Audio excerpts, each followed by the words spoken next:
В дитинстві When, бути, коли виростемо. as children, our parents asked us who we want to become when we grow up. There were so many different professions to choose from. No one has ever asked us who we want to be in old age.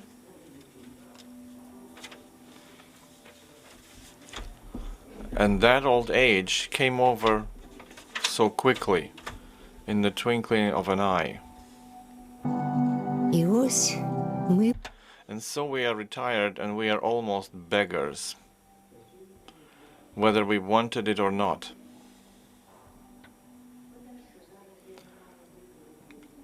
It's a pity that now I have no choice who to be. I can only survive.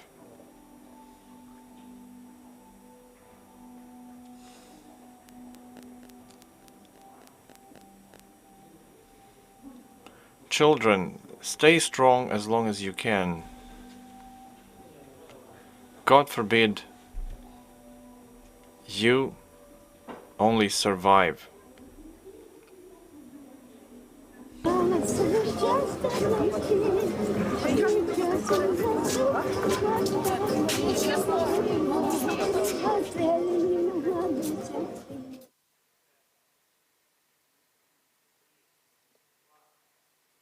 Слова сказали уже все. Пенсионеры в Украине. Old people in Ukraine often are beggars. They drag their existence instead of living their full life. We know about these topics, and that's why we opened the Ukrainian Pension Fund Forum. So we will tackle today the topic of how people live in Ukraine when they get to the pension age. We invited the best international experts and the UN representatives who have studied the world trends in aging. Not only in Ukraine, all over the world, the aging pace is getting faster. The UN experts will share some recommendations in terms of how society in general should be shaped in the understanding of these topics. We're happy that Ukrainian initiative, the first Ukrainian Pension Forum, is supported by the international community who has a lot of experience in reform of the pension system. Our friendly Poland and Denmark are with us. So we'll try to get some shared opinions about the services we want to offer and training we want to have as we get to the pension age, because life in that age has to have as much quality in life as life in any other age. We will try to understand and come to terms with our scientific heritage that we have from the Soviet Union, and now about supporting the active lifestyle in the old age, about practicing sports in the old age, having psychological health, geriatric help, and also we'll talk about hospices and boarding houses for people in the old age. And I remind you that the forum happens not only today, but tomorrow from 3 to 6 p.m. We're going to be talking about pension age, the culture of aging, and how we should work with the society, how we should communicate to the society about creation of beneficial conditions for people in the old age and our senile citizens. All these things are important to shape the pension reform in Ukraine. So everything we generate today and tomorrow will pass on to our legislators who have a job to shape the national movement toward helping all those people who will be pensioners tomorrow and in the future. So all these conditions will determine how well we are living in any age. You can join the stream on the liga.net website in English and Ukrainian.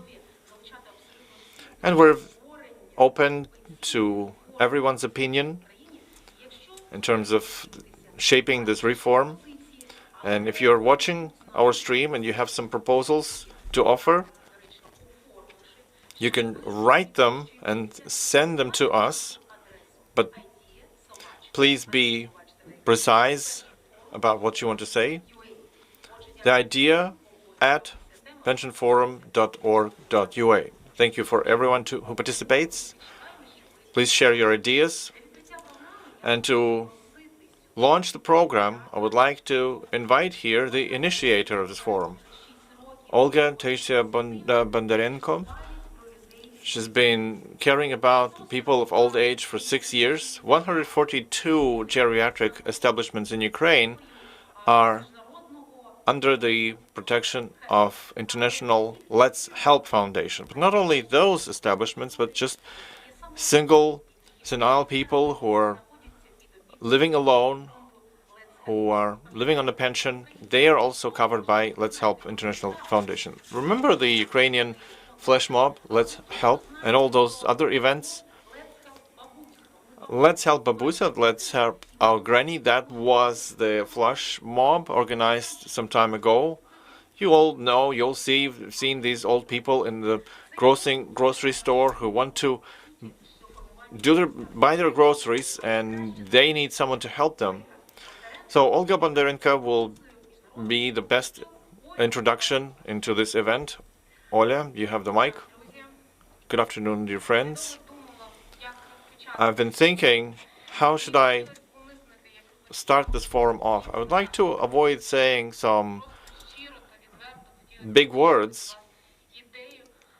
Instead, I would like to share this very idea and tell you why I decided to initiate this forum. Me and my family have been dealing with business activity in Ukraine. We are transparent, normal business in the third generation in Ukraine. We're not oligarchs, we're not politicians. And I would want to clear the question that maybe you have by now. Why are you doing this? Why are you getting the best experts in the topic of aging? Why are we organizing this forum? 6 years ago, me and my family, we decided that we will try and change the life around us without waiting for other people to do it. And we founded Let's Help Foundation that that cares about people of old age and geriatric establishments in Ukraine. We've got our friends and partners on board, and then the foundation has become a powerful push for changes. We've done a lot of stuff together in order to improve the quality of life of people in geriatric establishments. We've changed their beds linen. We've installed the call button for them to call the personnel. We've helped them have better communication. We even did trainings for employees of geriatric establishments how to provide these services. We've done quite a long way immersing ourselves in the way of life of the people of old age. And we see that the situation is not getting better. Years passed, presidents change, governments change, but the life of people of old age doesn't get any better in Ukraine. And on the contrary, it becomes worse. It's a shame when we see these old people who are so hard-pressed to buy second-rate goods, second-rate groceries that are cheaper because their shelf life is expired. It's a shame to see people of old age rummaging in trash cans to find some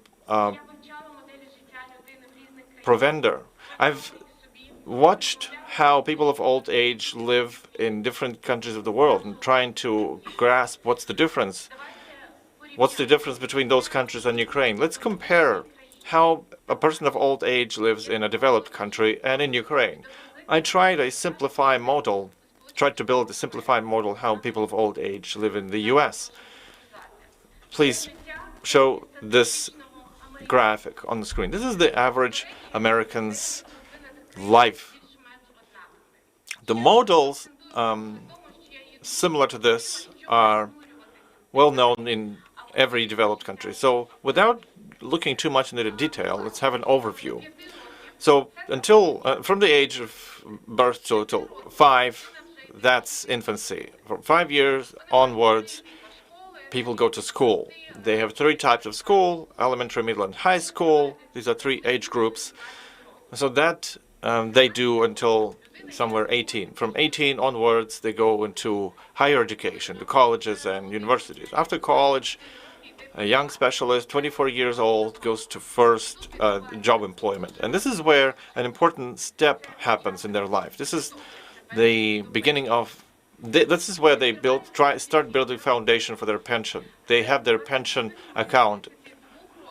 From 28 to 32, usually people create their families. And from that age on, this is where the best, the most active period of their life begins. They get into mortgage, they buy their houses, they bring forth children, they deal with their children's education until 55.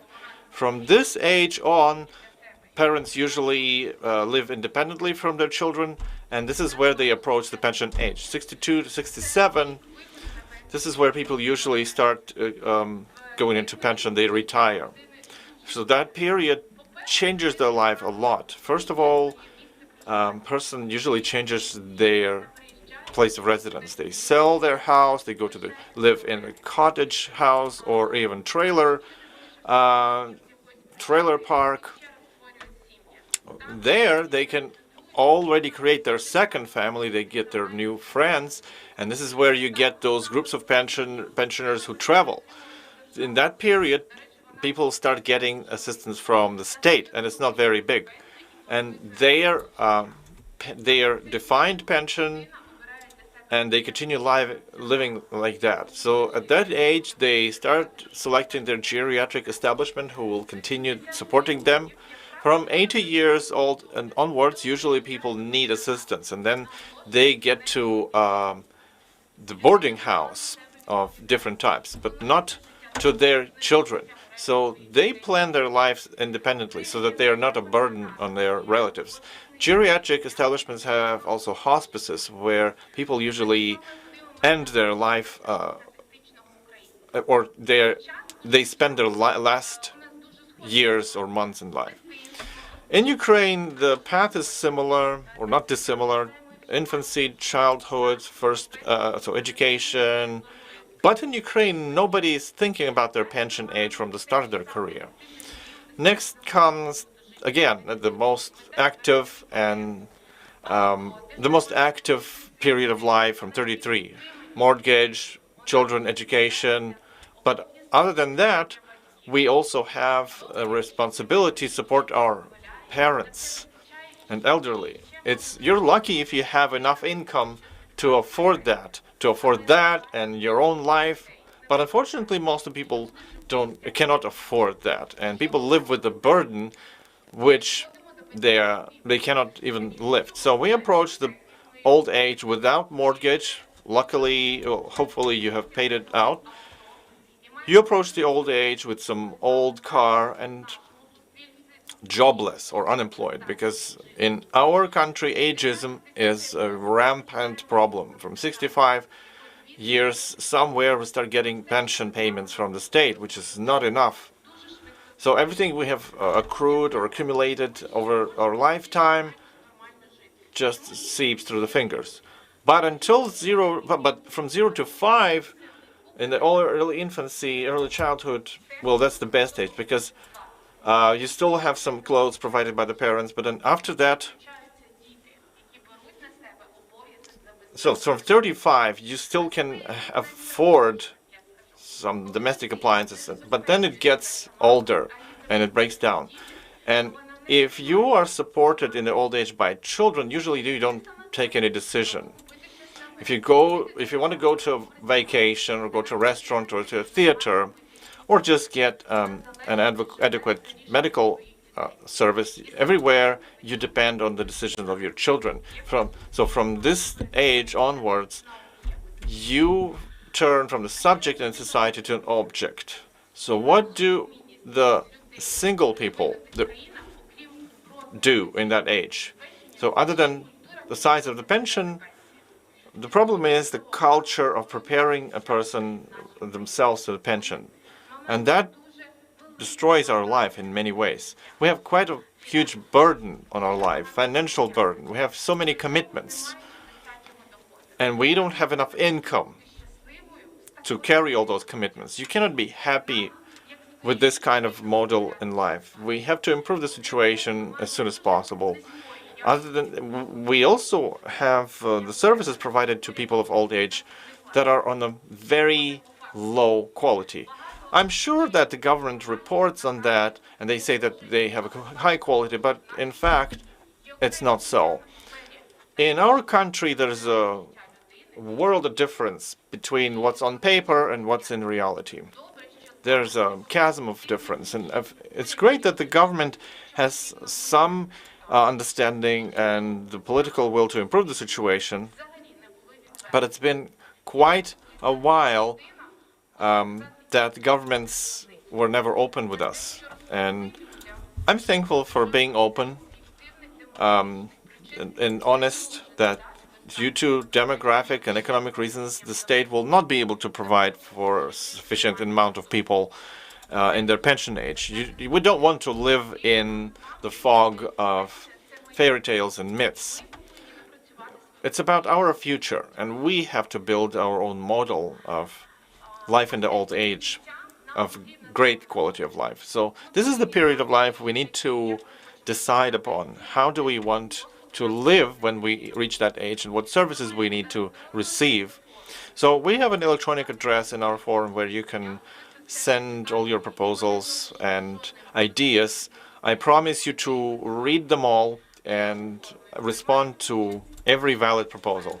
This forum is only participated by experts, the society, and executive branch. Altogether, we are ready to build the high-quality model for the life of Ukrainians in the old age. So the result and the outcome of this forum is expected to be the strategy of dignified old age. We will then file this strategy or draft strategy to the parliament, to the presidential administration, to the government, and we'll be scrutinizing the work on this strategy. We cannot avoid this topic anymore. And I want to stress that specifically. We cannot manipulate this topic. You cannot use it to lobby someone's private interests without passing any decisions that are really important, that are really decisive for people in old age, who will give them a difference. They will give them opportunity to live a happy life in the old age. So without taking too much of your time, I hope I told you why we're doing this forum. And please remember that old age is not past. It's the future for all of us. Yeah, it's the future for us. It was great to hear your words. If we, all of us, the participants, the photographers, the speakers, if we want to be subjects in the country, not objects, we have to think about old age. So the words that Olga said are scary. We want to be empowered in the old age. We want to travel. We want to have a high quality of life and happy life in old age. So during the Pension Forum, we will work on the strategy of dignified old age. We will see the life as a comprehensive model with different ages and age periods. And it's important to give the state some orientation that the state, they exist for the good of the people. So now the first panel begins of the Ukrainian Pension Forum 2021, which is titled Life in Old Age in Ukraine, International Standards and Experience. We will talk about the situation, the problems and solutions in the pension support, in the pension life in Ukraine, and we'll have first-hand experience to compare Ukraine and other countries and international standards. We will get international experience, which will be useful for us to have a dignified old age. So please give a round of applause to first experts. So today with us is the Minister for Social Policy of Ukraine, Marina Lazebna. Marina, thank you very much for coming. That's very important. Ella Libanova as well, who is a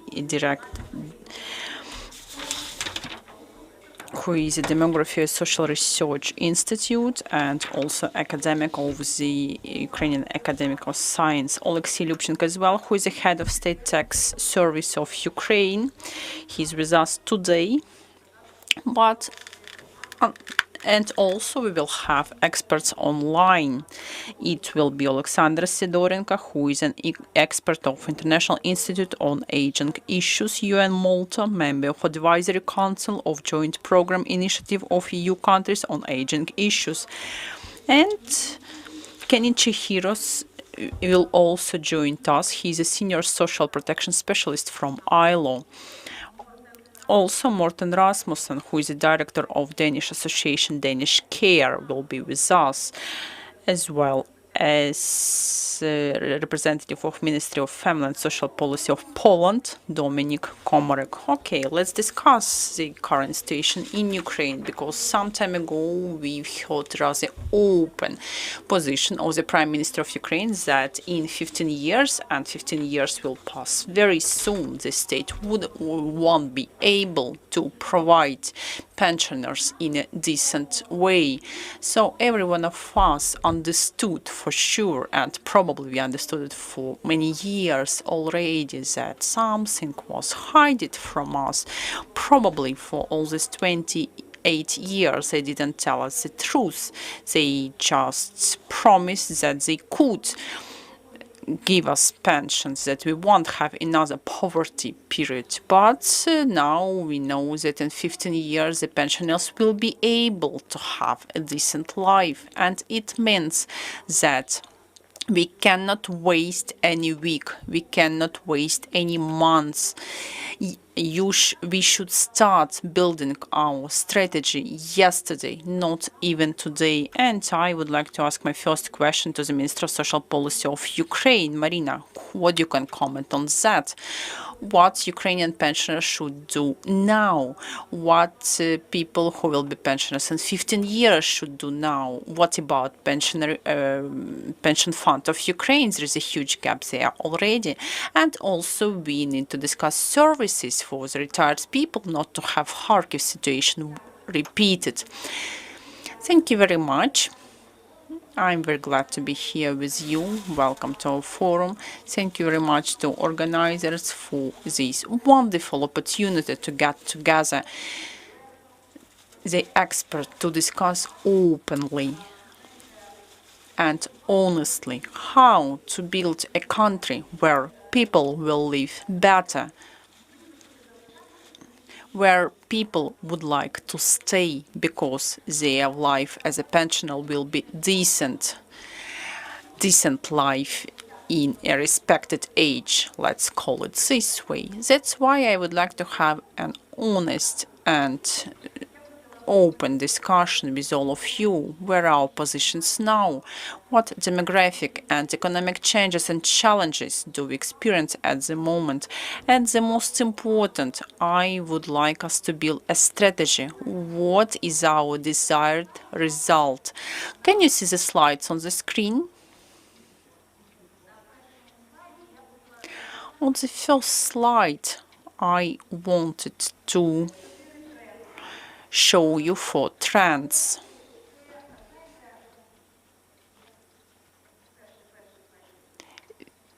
First slide, please.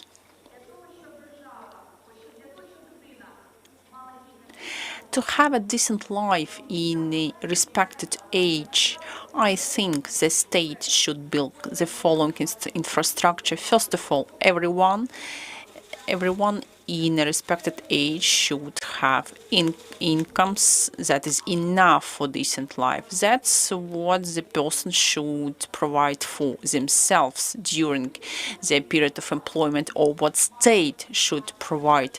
Second, everyone in a respected age should have free access to quality social and medical services. The third one, every elderly person should have an easy access to social life and the support of social contacts. And the fourth trend is that every elderly person should have a decent attitude from other people.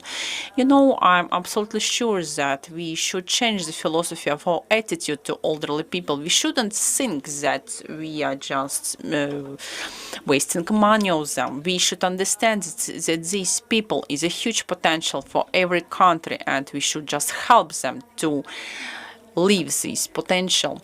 You know, and probably you remember Vasily Kostrici. He provided me a review of international system of long-term care of elderly people. So I would like to quote that in some countries the part of GDP that is a long-term services for elderly people is 200% of annual GDP for one person. So these people are creating GDP. It means that people were accumulating money during their life. It was a kind of investment resource during the life of this person. And when this person becomes elderly, it stimulates the services for other elderly people. That's why the attitude to elderly people is completely different there, because they require respect to be respected. Now I would like to tell you what's going on in our pension provision. Here you can see the situation. In 2003, it was recognized that three-tier pension system should work in Ukraine. At the moment, we have just solidarity level. During 16 years, we were not able to create an obligatory system. We have accumulation level. Less than 1 million people, 9% of them are covered by this life and health insurance, and also that's indicator that the state wasn't attentive enough to these voluntary accumulations. Solidarity level does work. Here you can see that the reimbursement coefficient is 28%, and the basis of it is the following. Now the contributions are 13.2%, and pensions are paid for 11.2 million pensioners. In 2016, single social contribution rate was changed, and we were talking about the shadowing of the labor market to have more funds for pension increase. Unfortunately, it didn't happen. And moreover, in 2016, there were talks that with the decrease of social contributions, some compensatory mechanism will be provided, but it didn't happen. So our pensions are low. Almost 60% of pensioners have pensions less than 3,000 hryvnia. Previous slide, please. I wanted to show you that reimbursed coefficient at the moment is 28.7%, but also you can see 18% on the curve. You know, I'm talking about this number rather frequently, and I'm sure that other panel participants will confirm it. With a salary 10,000 hryvnia, the pension should be 1,800. I don't want to scare you, but you should know about this number and to think about what to do with it at solidarity level. Regarding the pension fund of Ukraine, so it is filled from the contribution. Also, there was a dotation from state budget. Yes, there was some coverage of deficits, but also there is a finance of special military program and some other special pensions. It's also important to say that this 37.7% expenditures of the pension fund of Ukraine. That's a lot. But if we show it to people, they would ask, but where is the social justice in all that? You just give us numbers. Yeah, we understand that. But social justice is just one. They don't want to see disproportions in the pensions. I mean, when the difference between them is in dozens of times. Also, they do not understand once there is no indexation in some categories for years. Also, it's very hard to explain them the pension reform 2017, when 35 years of experience will decrease just to 1 unit. And me being a minister, I should explain these things time to time. But what I can add on that? Today I'm feeling a kind of work done, like it was in school, when you can get a good mark for your efforts, because today there was a governmental meeting where we adopted two legislative initiatives. First of one was about the minimum living minimum. We showed to which standard it should pertain, and I would like to thank Ella for that. She spent a lot of time with the Minister of Social Policy, with other experts, when we will selected calculation methods, what to show to the government to get it adopted.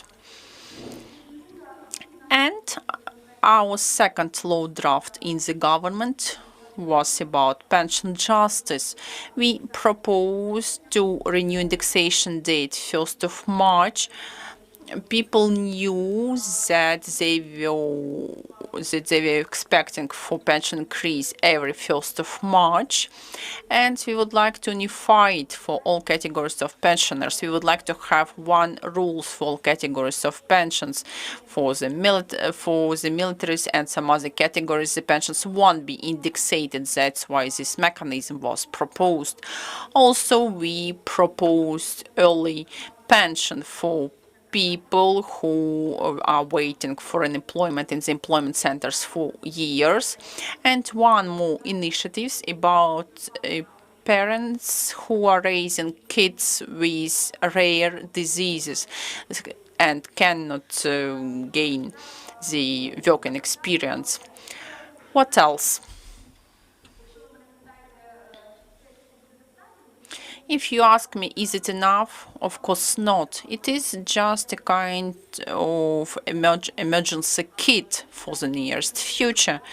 But let's discuss what we didn't do during these 16 years.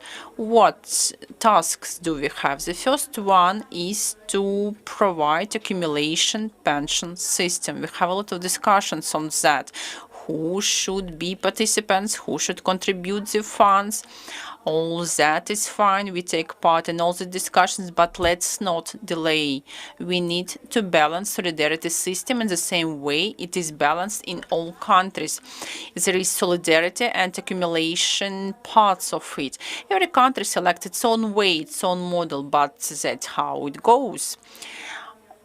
Because all the countries with just solidarity system as Ukraine have the same problems as we do. But according to the last OECD report about accumulation pension systems, in 8 countries these assets are more than the annual GDP. I think that that's our goal, that people can accumulate resources for their own pension, but it will work for the economy of the country. Also, I would like to tell you what we are working on now, the ministry, I mean. How do we develop the accumulation system for people? We developed a law draft on... No, sorry, I'll start again. Today we have arduous professions that are at least 1 and 2, and the employer should compensate compensate some part of this period, but out of 10 employers, just 2 are doing that. But we cannot take pensions from these pensioners' rights, so they are paid from the state budget. But today we implemented mechanisms that will transfer it into accumulation funds. There won't be any additional burdens to the business, anything like that. We are just talking about businesses who have dangerous professions, and they will be obliged to accumulate funds for these people, not to cover it from the state budget. You know, as journalists came to me before this panel and they asked, does the state recognize their obligations? I mean these initiatives, I mean our law drafts for the future pensioners, also 2683 law drafts that it is in Verkhovna Rada at the moment, and what we are proposing to do now with the state property fund to create foundations for people. I mean, yes, I can confirm you, we recognize it, that's what we should do. And also the state should provide the effective work of this system through professional state regulation and surveillance. Also, we should develop competition and improve the quality of the services. Do not create state monopolies and do support good services providers. And also the state should change communication with the society. Instead of threatening the people, we should create available, clear information, this institution, and increase financial literacy. And also, the state should set an example to involve more people into pension accumulations and to implement these programs for the state employees.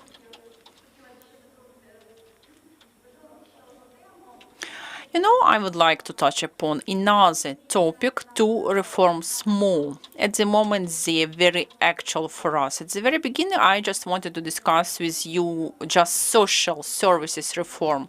But then I understood that medical reform is connected to it, like it is going on in all countries.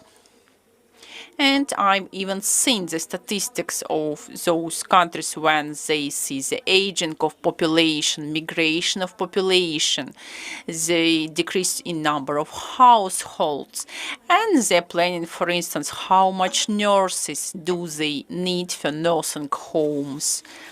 Other countries, based on their demographic forecast, are foreseeing how it will look like in 20, 30 years, and take into consideration Kharkiv tragedy. We understand that reform is very young. The law on social services is just 1 year old. And we cannot make the conclusion so far. We were making this reform as a part of decentralization reform. And self-government bodies should be responsible for this kind of services. But Kharkiv tragedy showed that there is no register. We didn't know who were these people. You know, the ministry made these standards. We have 23 standards. Some registers work as well. But still, we need to talk more to the local governments, to talk more to the people, to tell them how to perceive this information and how to secure themselves from untrustworthy services providers. And also on the next government meeting, the working group will be established that will make social services reform more quality. And also we will discuss it with the healthcare minister, and we want to combine these two reforms, because at the moment the people don't even know what is a nursing home with medical care. this thing that is just hospice, but we need to raise awareness to make people more sure in their futures. That's all from me. If you have any questions, I'm ready for them. You mentioned that they accumulate assets in the size of annual GDP. So it means that these are assets that people put every year to accrue to their pension. That equals GDP of separate country. So that means that people are so aware and understanding of their pension issue, or is it that the state helped them have that understanding? Yeah, the state understands how these people are multiplying. This creates a multiplying effect everywhere. People invest money in the economy by accruing their pensions. They get older, and they multiply the beneficial effect of resources for the state. They calculated that. It's a great indicator. We have to measure that as well. When we will compare our lives, the opportunities of our pensioners with the life of pensioners in other countries, Marina said that there have to be forecasts built on demographic indicators. If we take small but smart company and a smart entrepreneur, they build their strategy with certain numbers in mind. They understand how much they have to sell, how much they have to invest. They use the indicators, and the same can be true about demographics in our Ukraine.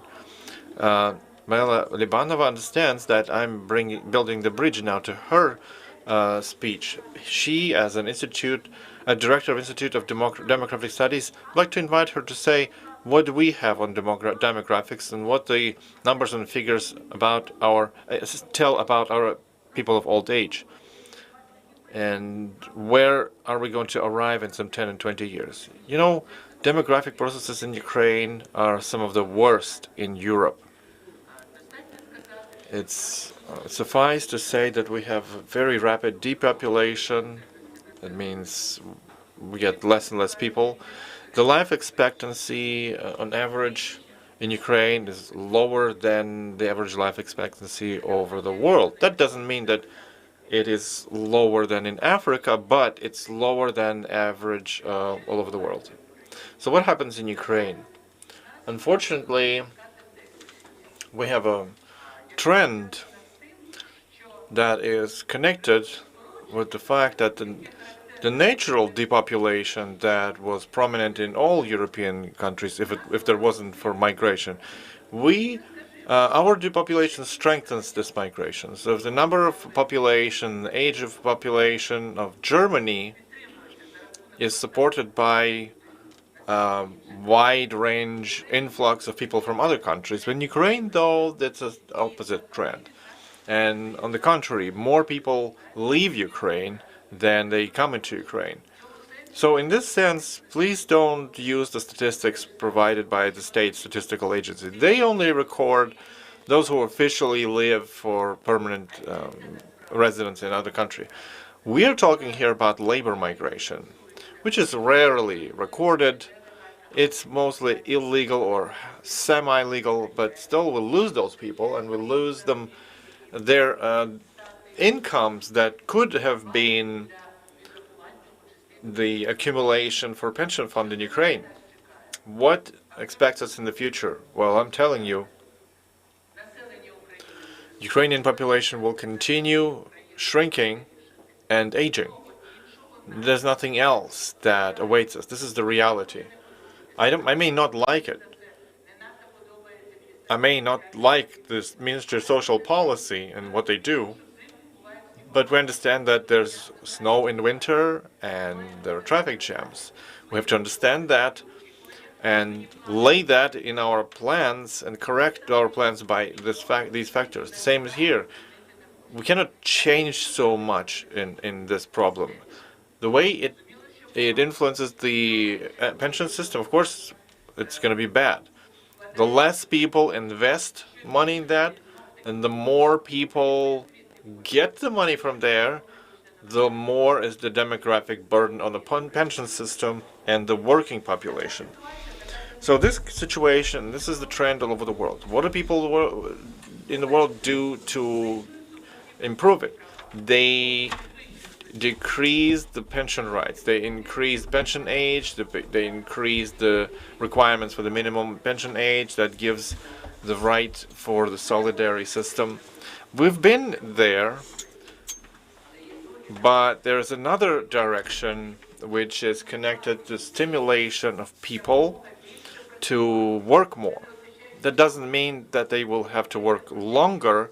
That it means that all the people who are of employment age, who've received legal salaries, who paid their taxes and pension fund investments, and they paid their taxes to the budget.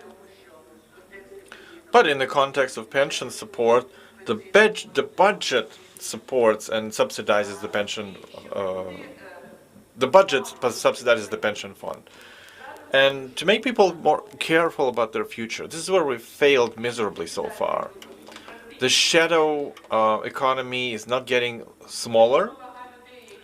The amount of people who get the minimal wage legally, but in fact they receive higher salary because most of the salary is paid under the counter. It's much higher, the share, than that of the developed countries, and these percentages are even worse because the pension is the way it is. Nobody gets the pension over the counter, but the salary, which is an important part of this equation, is artificially decreased because a huge number of people are getting much higher salary than it is recorded officially by Mr. Lubchenko's as well, service as well. So what we can do here is, there's a third factor. People start thinking about their future much later. Nobody is thinking about their old age and the pension, and that you have to take care about it right now while you're still working. And most of the people in Europe are complaining about the same thing. They say that the youth don't care about their pension. People start thinking about it more or less from 40 years onwards. But in Ukraine, even in 40, even at 50 years of age, people either don't want or they cannot invest anything or accrue anything because salaries are extremely low, even with the shadow economy as a factor, and people just barely make ends meet. If they don't have anything to put into the piggy bank, they won't. So, talking about the future of the pension system, I would talk about another thing that we have to focus on, especially the government. Talking about the level of salaries in Ukraine. You know, the state has only so much influence on private entrepreneurs. That's true. And the increased minimum wage is a factor, but that's what we have to do. That's what they have to do. When they increased the minimum wage from 2017, everybody was telling the scary stories of millions of the unemployed flooding the streets, but nothing of that kind happened. So we have bridged a little bit of the gap between two social groups, the super rich and the super poor. So now the dilemma is that if we don't do anything, it will only deteriorate. But what we can do when we introduce the second level, or if we don't, I think the option, the solidarity system, is too high. I think the solidarity system in the future, not of today's Ukraine, we cannot touch the interest of today's pensions. It's what we have. What we have is what we have now. So the pension in the solidarity system has to be, the way I see it, on the level of some minimal amount. Let's say the minimum wage, but calculated in a fair manner. And I find it great that the government has passed a decision to correct that. And so this level of wage has to be corrected exclusively for the period of the insurance, of job insurance there is no relation to the previous salary in the solidarity system. It's not an accrual system. It's not an accumulation system. The second thing, what I would do, I would remove all those special pensions like the military or public officials from the solidarity system. Oh, they will hear you and they will applaud because you're an enemy. I'm not an enemy. I'm not saying that they should be paid higher pensions. They should be removed. These pensions should be removed from the solidarity system. So other than military, the judges and the prosecutors, so they have to feed their pension from their industry-wide budgets, local budgets. They have nothing to do with the solidarity system, and it has to be brought in accordance, harmonized, what's legally there and what's in fact there. So when we talk about mandatory defined system, defined pension system, we forget one important thing, and you know that the devil is in the details. We have to convince our people that they can trust the state and the government, that they can trust the pension fund, that that money will not be stolen. That's what we have to guarantee. And that these payments will be more or less decent. For them to be more or less decent, there has to be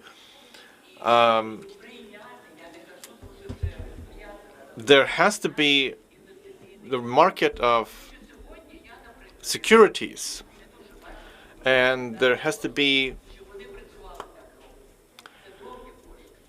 long-term money.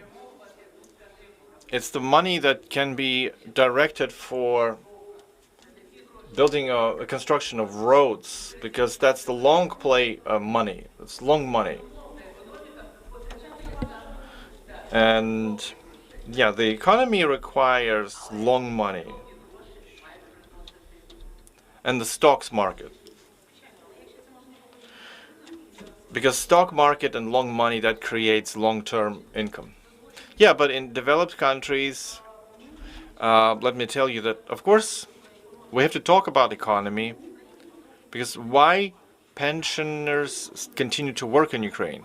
Partly because people want to keep at least some part of activity, but by doing so, they continue living more or less decent people. That's why they continue to work. They don't want to sit at home and watch TV.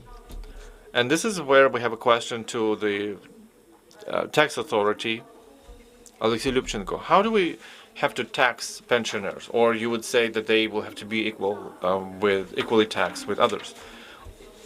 What do the employers have to do to support their working pensioners? How many of them do we have?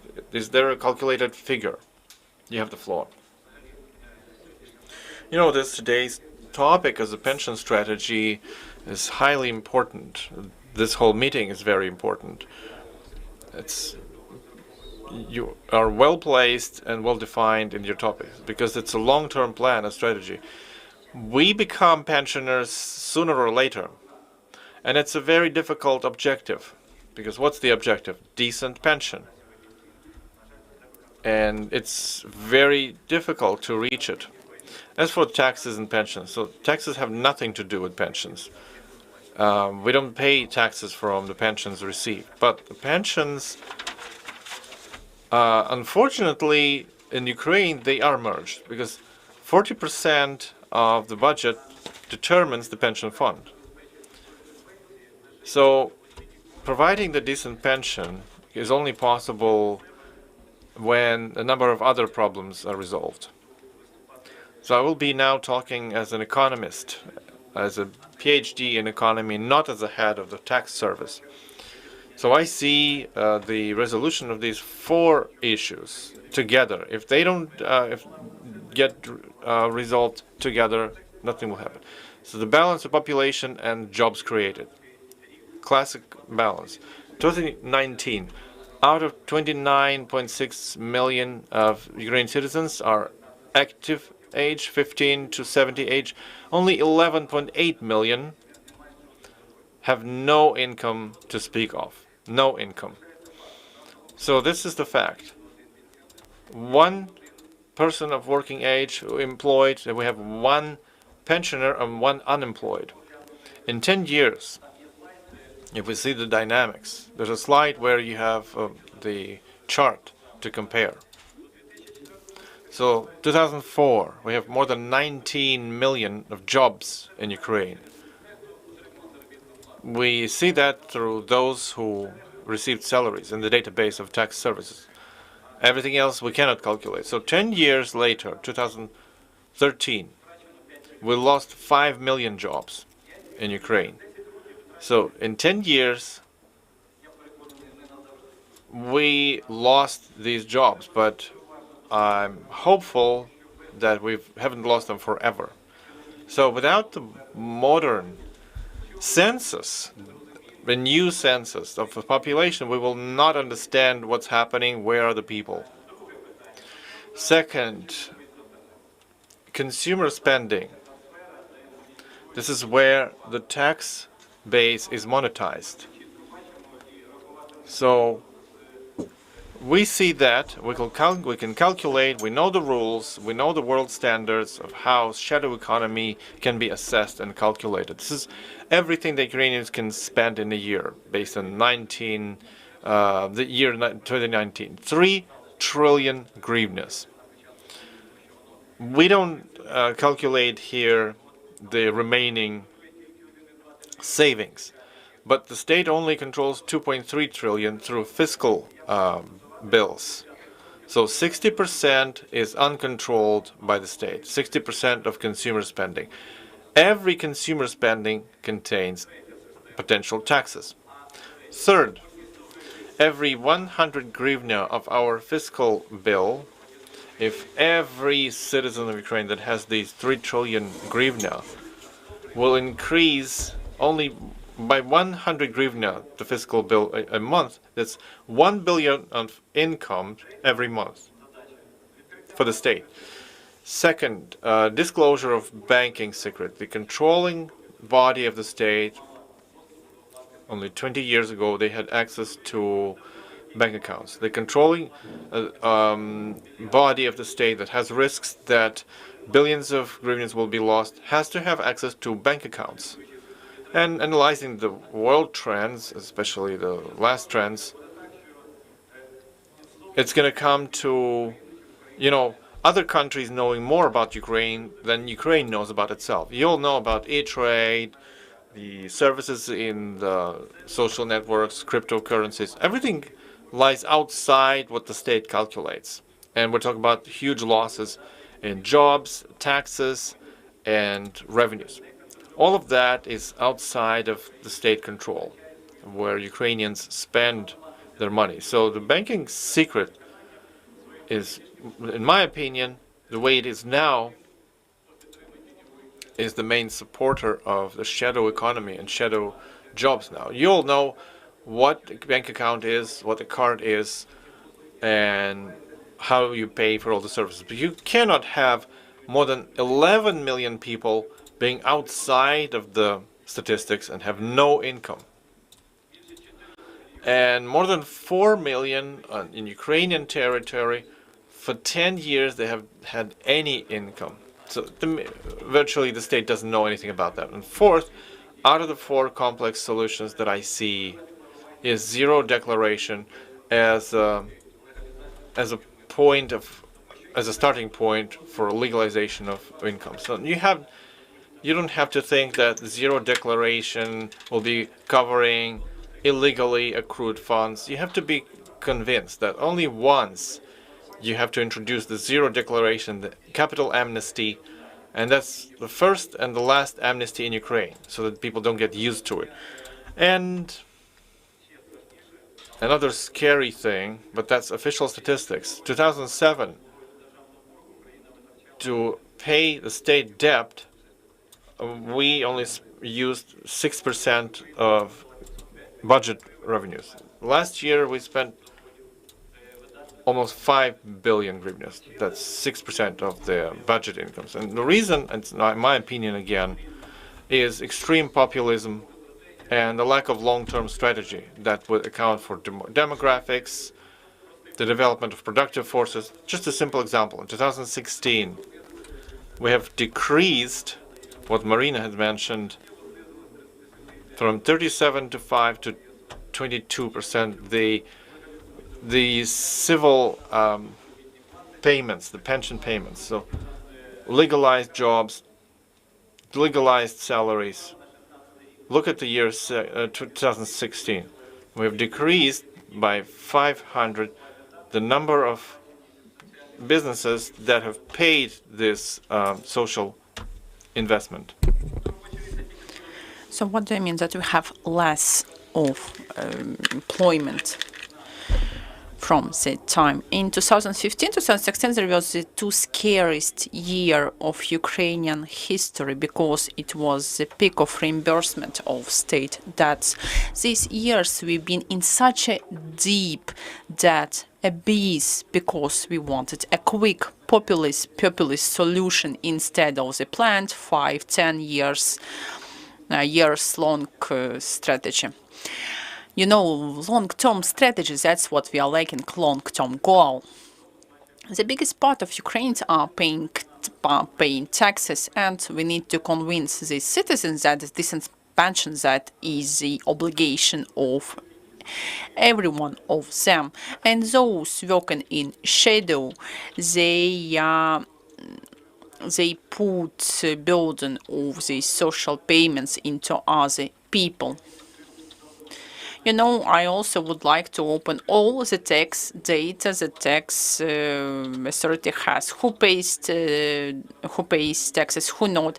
Everyone is hidden behind some bank secrets, but after that, during some criminal proceedings, we can see some miracles happening there.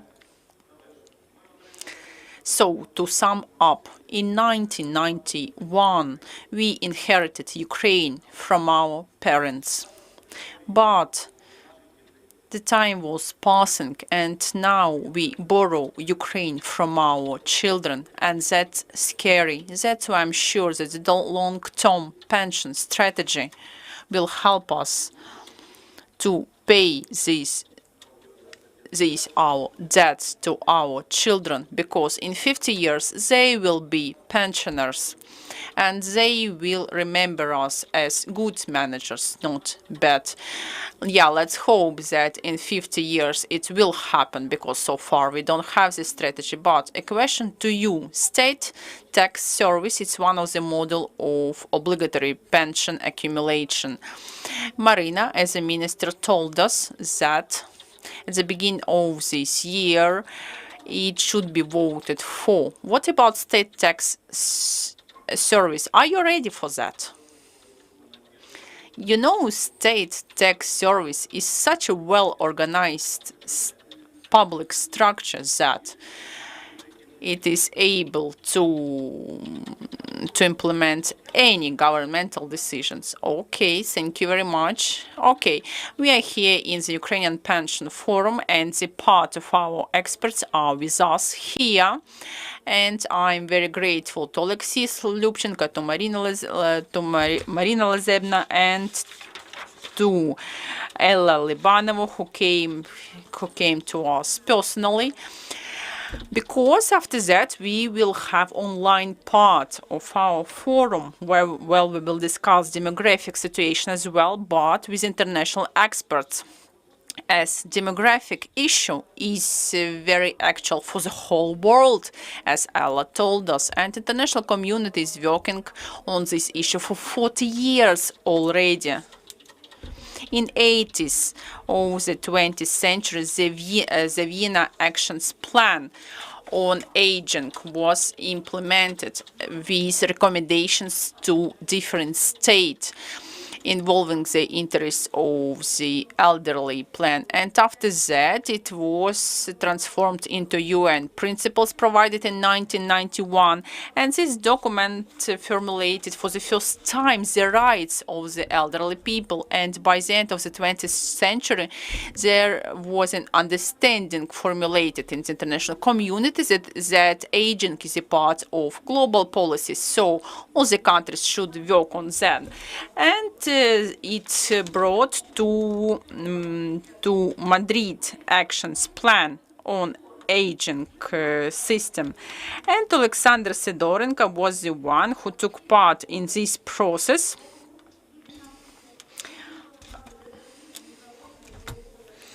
And Alexander is expert of International Institute of Aging Issues, UN Malta. Also, he is a member of Advisory Council of Joint Program Initiative of EU countries of aging issues. And at last, Alexander, you know, you've done so much in this direction, and now I would like to welcome you to our forum and to ask you, what about the tasks and goal of Madrid plan of actions? Could you please explain it to Ukrainians in Ukraine and Ukrainians abroad, and what Ukraine should do to provide in our country international standards on life of elderly people? Alexander, the floor is yours. And thank you very much one more time that you joined us at Ukrainian Pension Fund Forum. Thank you very much, Tatiana. I would like to express gratitude to the organizers and to Charitable Foundation Let's Help for inviting me into this very important and, I hope, timely forum. First of all,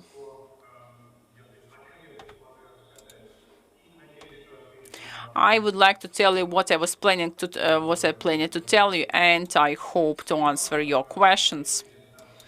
The topic of my presentation, I hope you see it on the screen, is international policy in the field of aging. And I will start from the very brief definitions. What do I mean by aging, and what do I mean by international policy? I hope I will be able to move the slides of my presentation. Let's start from politics. The host was absolutely right in defining this start. It really started in Vienna when first international plan of action on aging issues was implemented, and it was working to 2002. In 1991, UN also confirmed UN principles for the elderly people, and in 1999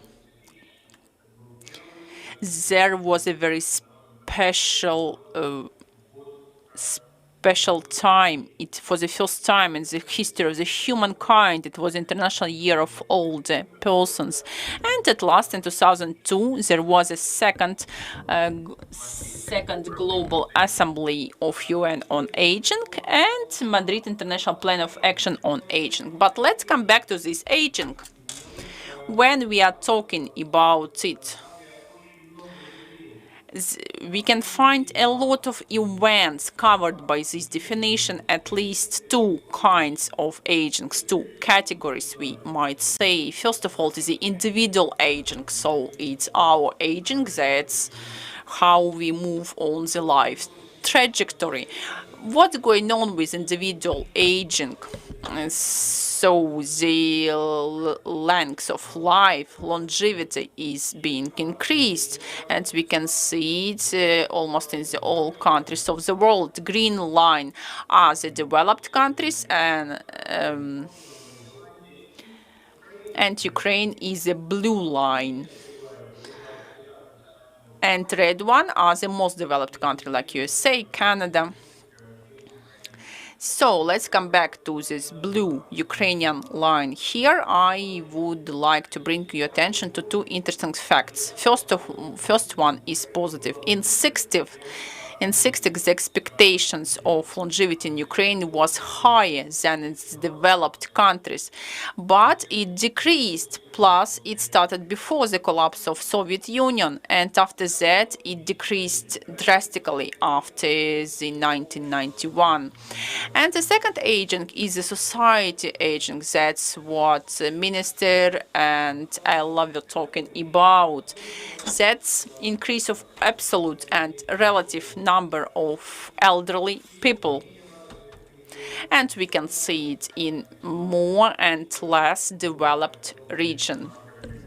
The red one is more developed, the green one is less developed. We can see here a relative increase of the number of elderly people, I mean 65 plus. But surely these two trends are interconnected. Let's come back to 1982, to this first Global Assembly on Aging, Vienna International Plan of Action on Aging. On this Vienna Forum, while implementing Plan of Action, 62 recommendations were developed. All of them are about different sphere of life of elderly people. All of them you can see here. Nothing unexpected. All the efforts, all the attention in 1982 were focused on the individual aging issues. But we had a question straight away, who is gonna pay for it? That's exactly what panelists were talking about. It's the most ultimate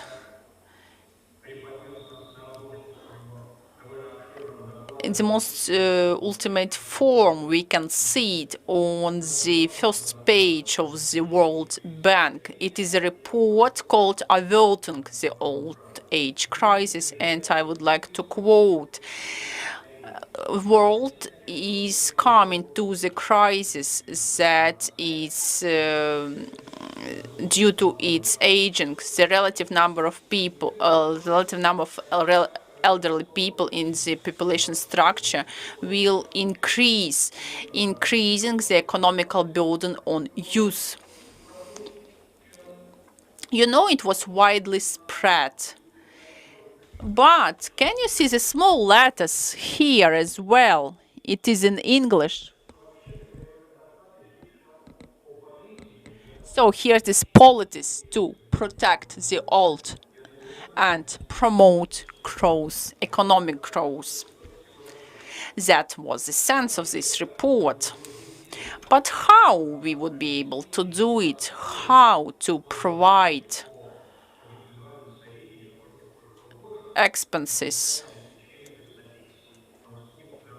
on elderly care, I mean medical services, I mean social provision, without forgetting the society as a whole and its efficiency.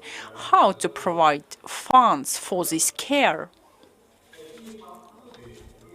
These kind of approaches were formulated in 2002 before Madrid Assembly by World Health Organization that proposed concepts and measures to provide active longevity or active aging, and brief definition of World Health Organization. What is active aging? That is a process of optimization of opportunities to provide health participation in the life of society and secureness of the people with the aim to improve the quality of his or her life during aging.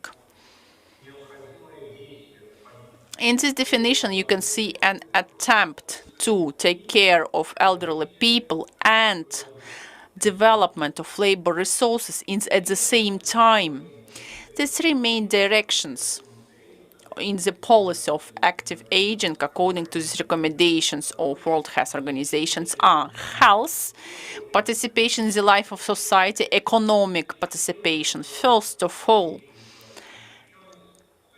and secure position of the elderly people from the point of view of social, health care, and financial provision.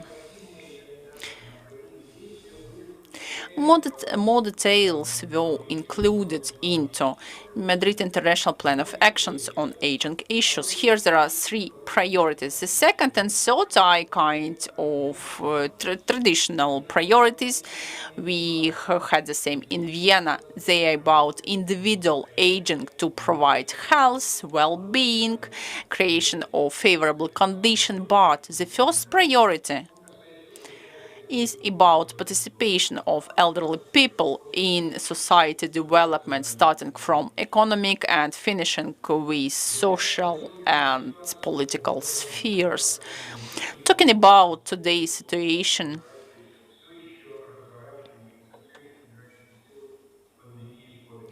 let's not forget about COVID-19 pandemic that damaged a lot on all three trends of on active aging concept, health, participation in the life of society. But what life and society we can talk about if most of them are in self-isolation, and surely the security of these people. So what should be done? First of all, this policy of active longevity should be reviewed. I think that the new policy should start working at the end of pandemic. It should be comprehensive but not universal. Pandemic showed us very clearly what was known by the scientists and experts a long time ago. Elderly people is not just one heterogeneous group. That's why we need individual universal actions. Because at the end, we would like to achieve sustainable development goals that were declared by UN in 2015, with the main motto that no one will be forgotten, elderly people included. Thank you very much for your attention. Thank you very much, Alexander. You know these words, no one won't be forgotten. That's exactly we are making Ukrainian Pension Forum today, because we have millions of pensioners in Ukraine and they do feel forgotten. They understand that science and experts developed actions plan, strategies that should be implemented just to forget this phrase. But at the same time, today, at the Ukrainian Pension Forum, we are not looking for guilties. We don't discuss what wasn't done, but we are discussing the reason why it wasn't done. We are trying to have a vision for the future, to develop a strategy that will really change the attitude to decent aging in Ukraine and will change this vector to let people feel not forgotten in Ukraine. And I will remember that Alexandra Sidorenko, expert of International Institute of Aging Issues, was with us. And let's move forward. One more issue about life of pensioners, and the global community is striving for it. That's what Marina told us, dynamics of reimbursement coefficient in Ukraine. What is it? That is correlation of the amount of pension in correlation to the salary the pensioner got before he or she was retired, and there are norms of it. And that's exactly what Kennedy Hiras is going to tell us. Thank you very much. So I hope you can see also the slides as well. So on behalf of the ILO and the United Nations system in Ukraine, I would like to, it was my great honor, and I would like to express my gratitude for inviting me to this important forum. And also, I wish all the elderly people stay safe from the effect of COVID-19 pandemic. As you can see that the majority of the victims, those who died because of the virus, are above 70 years old. So the whole topic of this forum is about the aging, and myself, as you can see, I am from Japan, one of the, from the oldest country, and I have a lot to say about old age, including the long-term care, which was already mentioned, how to plan your 100-year of life in an active manner. But I have a lot to say, but let me just focus on the topic given to me. It's about the adequacy of the pension system. The ILO has the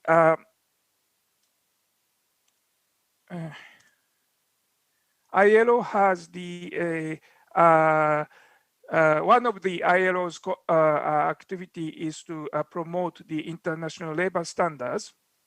I don't understand why this does not, the page does not change.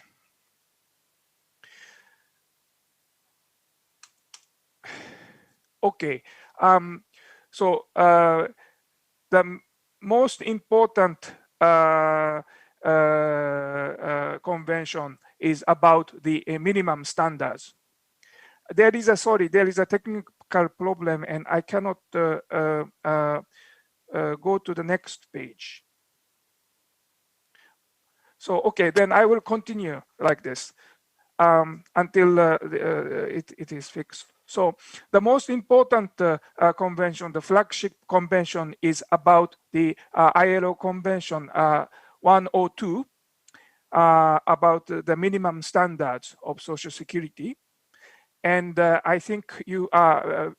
I'm also proud to say that the Ukraine in 1916 has ratified this convention in full, in all benefits.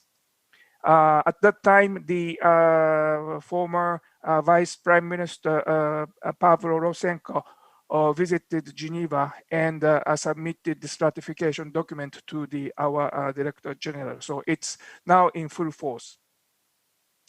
And the basic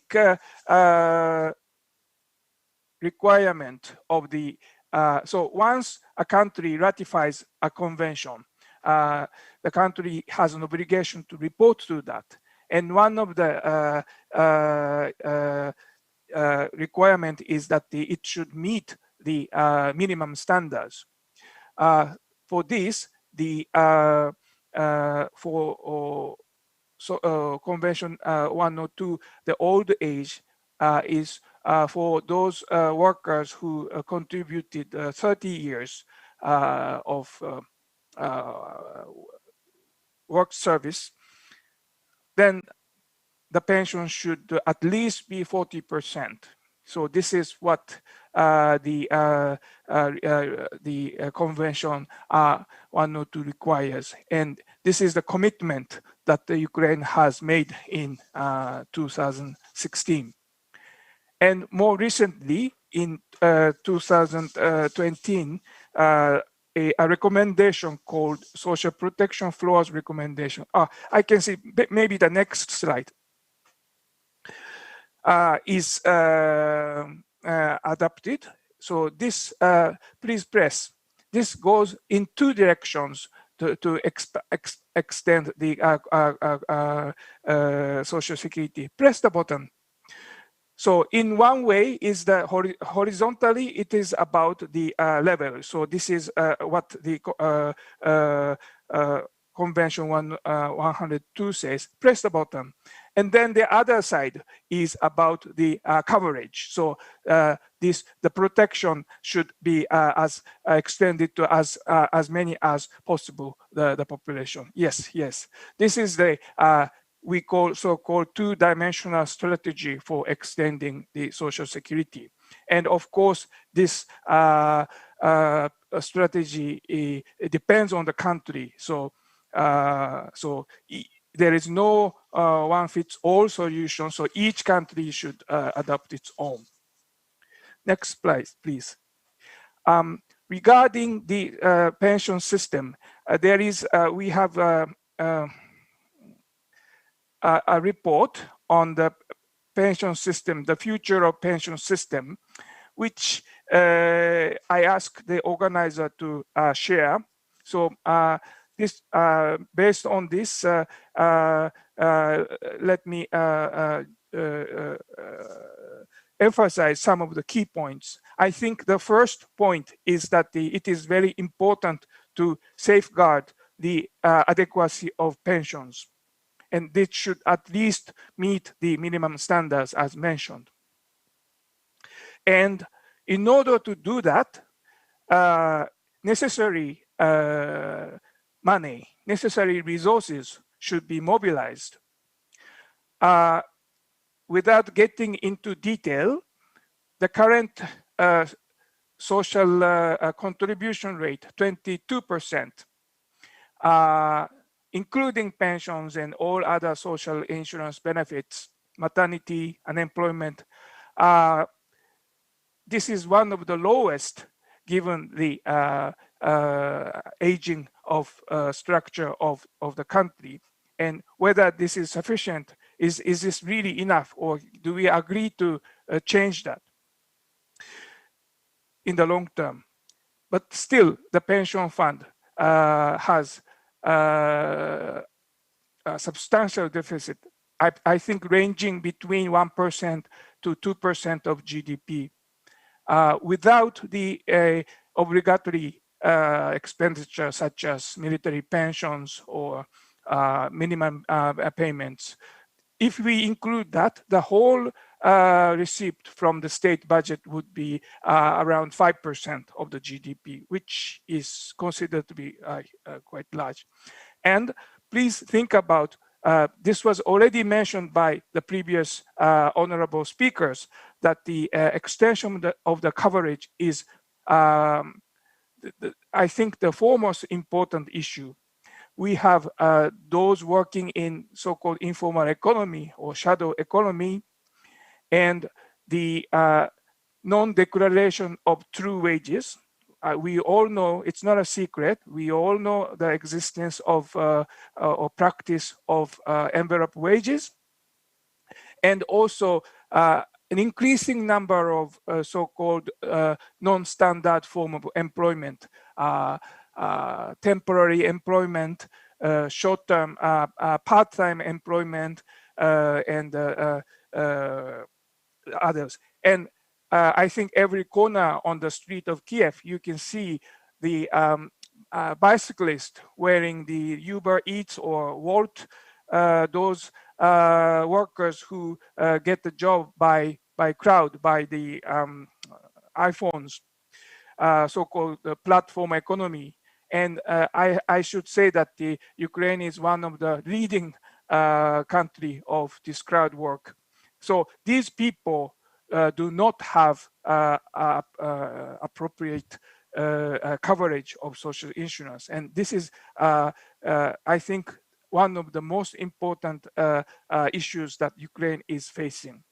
And in that report, we saw that the your pension fund is doing a good job in also they are making the long-term forecast of what's happening.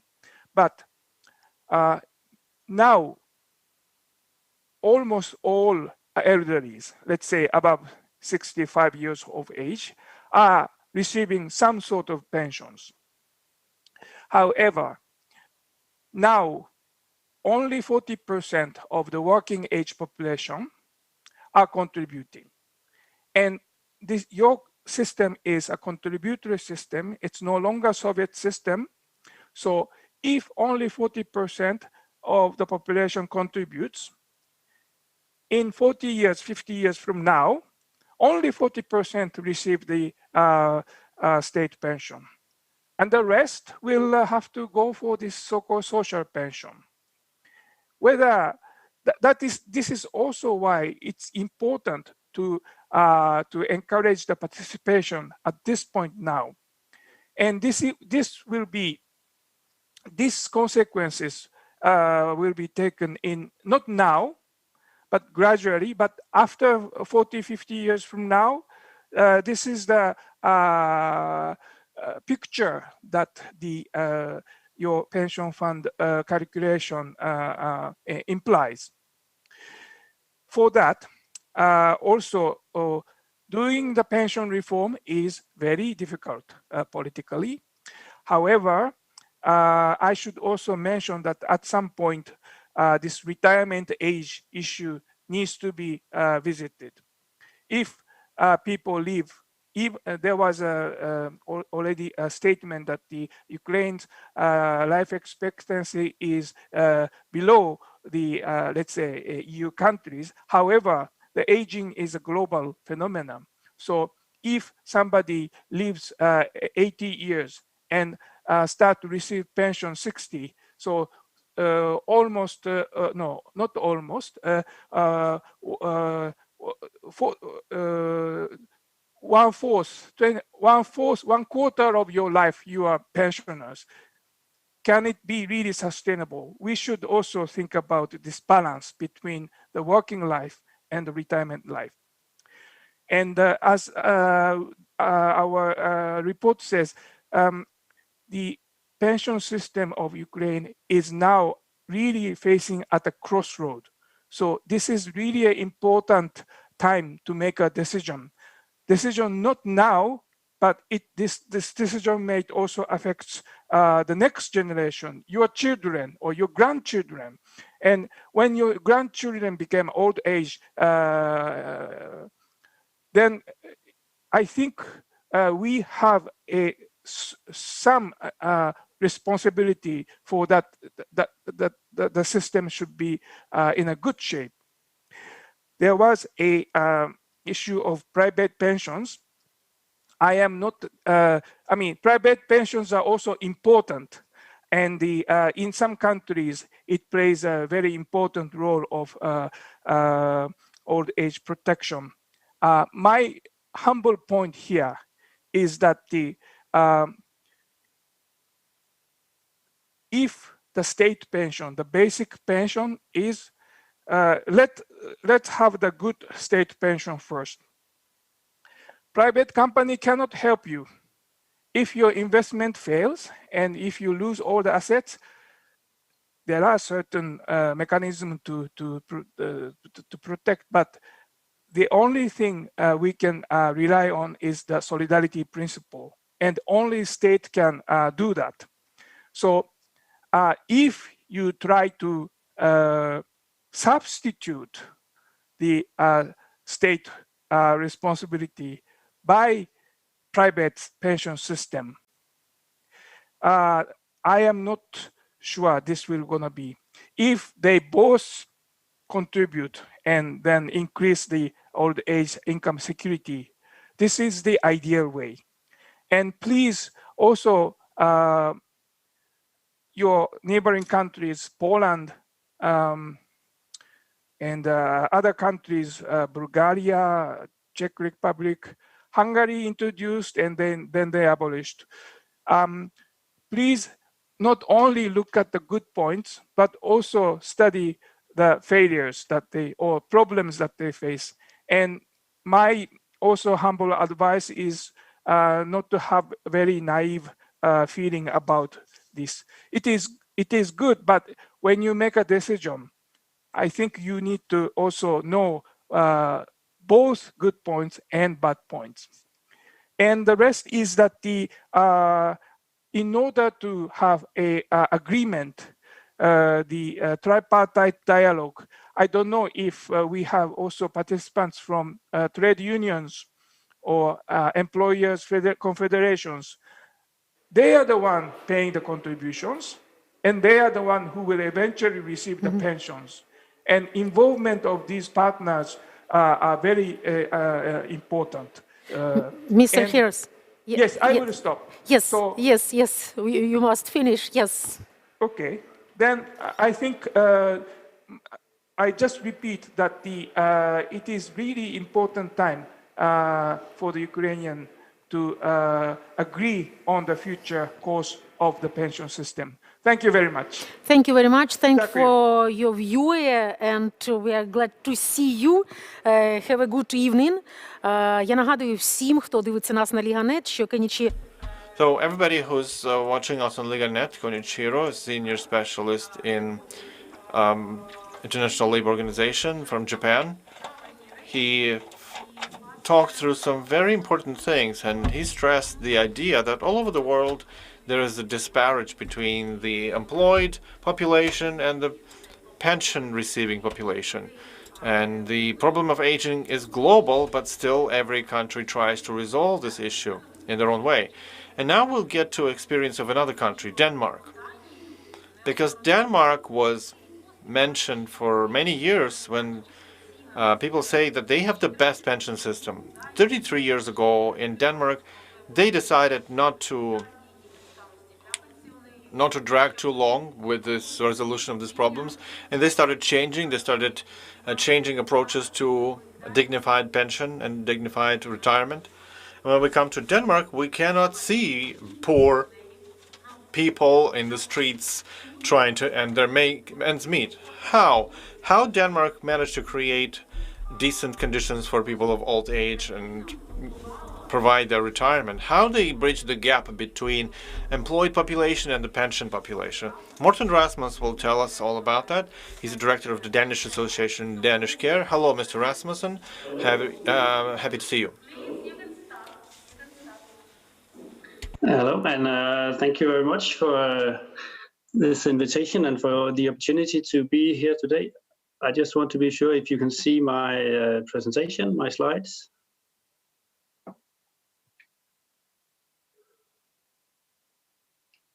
Thank you. Well, it's a great honor for me to be invited to this important forum today, and I'm based in Denmark, and as a director of the Danish Association of companies working with assisted technology, what I will talk to you about today is how assisted technology can work to enhance the lives and the future of also elderly people. I hope this will be a valuable inspiration to you on this important task that you have set forth before you today. And elderly care and rehabilitation, the Danish case, is the topic of this presentation. I'm just want to make sure if you can see the slide. Does it change?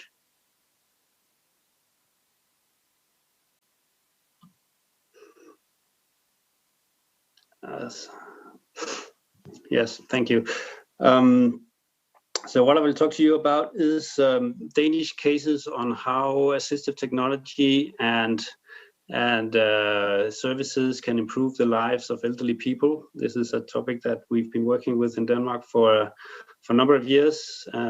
Yeah, please change the slide. Thank you. And the challenges that we have before us in Denmark is the same as I've heard that you face in Ukraine, and as well as in many other European countries. Increasing number of elderly people, increasing this demographic challenge, and how to overcome this is an issue that's of great importance to many societies. And changing the slide. So what we're working with is how to improve the quality of life of citizens, and at the same time improve the work environment for staff. And in the end, this is leading to a better economy for the public sector. And do you change the slide? Thank you. Yes, please change one more time. And as you can see, there's this triangle in how to work together, both on the citizen level, improving the quality of life for citizens, and for the work environment for staff working in the public sector, in municipalities. These healthcare professionals, care professionals, doing a great job on assisting and helping elderly part of the population. And in the end, all this will lead to a stronger and more sustainable public economy for, I think, the same challenge that we see in Denmark as well as in other countries, as in the Ukraine. And I will go through now in the next slide 5 core values of the Danish elderly care. It's very important that throughout the elderly life, these 5 core values really form the basis of how we approach senior citizens and the whole system of pensions in Denmark. I'll talk more about elderly care as a broad more than and less about the pension system. But this influence over one's old life is a core value in Danish elderly care and has been so for many decades. This also gives a large respect for diversity and the focus on humanity, providing good experiences every day, and in the end a worthy end to life. So this is the basis on which the Danish elderly care system is based. And on the next slide, I will show you here this overall paradigm in the Danish approach to elderly care and this dignified elderly care, to stay as long as possible in your own home. Of course, we have in Denmark also care centers, but I think, yes, please, the slide. To provide a possibility for our citizens to stay as long as possible in their own home through use of assistive technology and use of the overall healthcare system and care system is the core paradigm of the Danish approach. Also, this is a holistic approach to citizens' life situation, really putting emphasis on the empowerment of the elderly, making them able to take care of themselves as long as possible with the help of course, public care people and the use of technology and care assistive technologies. And on the next slide, in order to support people from going to care centers and care homes and for them to stay as long as possible in their own homes, we have what we call preventive home visits. So every senior citizen, and I'm on the next slide, who turned 70 and afterwards when we between 75 and 80 and every year from the age of 82, the municipality care workers will visit the homes of the elderly people to help them find out a way to be able to stay at home as long as possible through the use of technology. What we see in the picture here is, for example, a razor that can help senior citizens that have fallen to get to stand up by themselves again.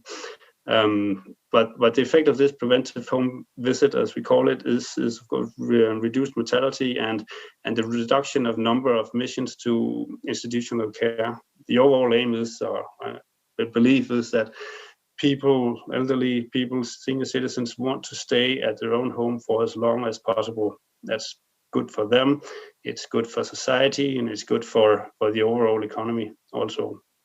It's cheaper and better for people to stay at home for as long as possible. And we can supply that and secure that through the use of the right assistive technology and the right supporting system of care people going up to private homes.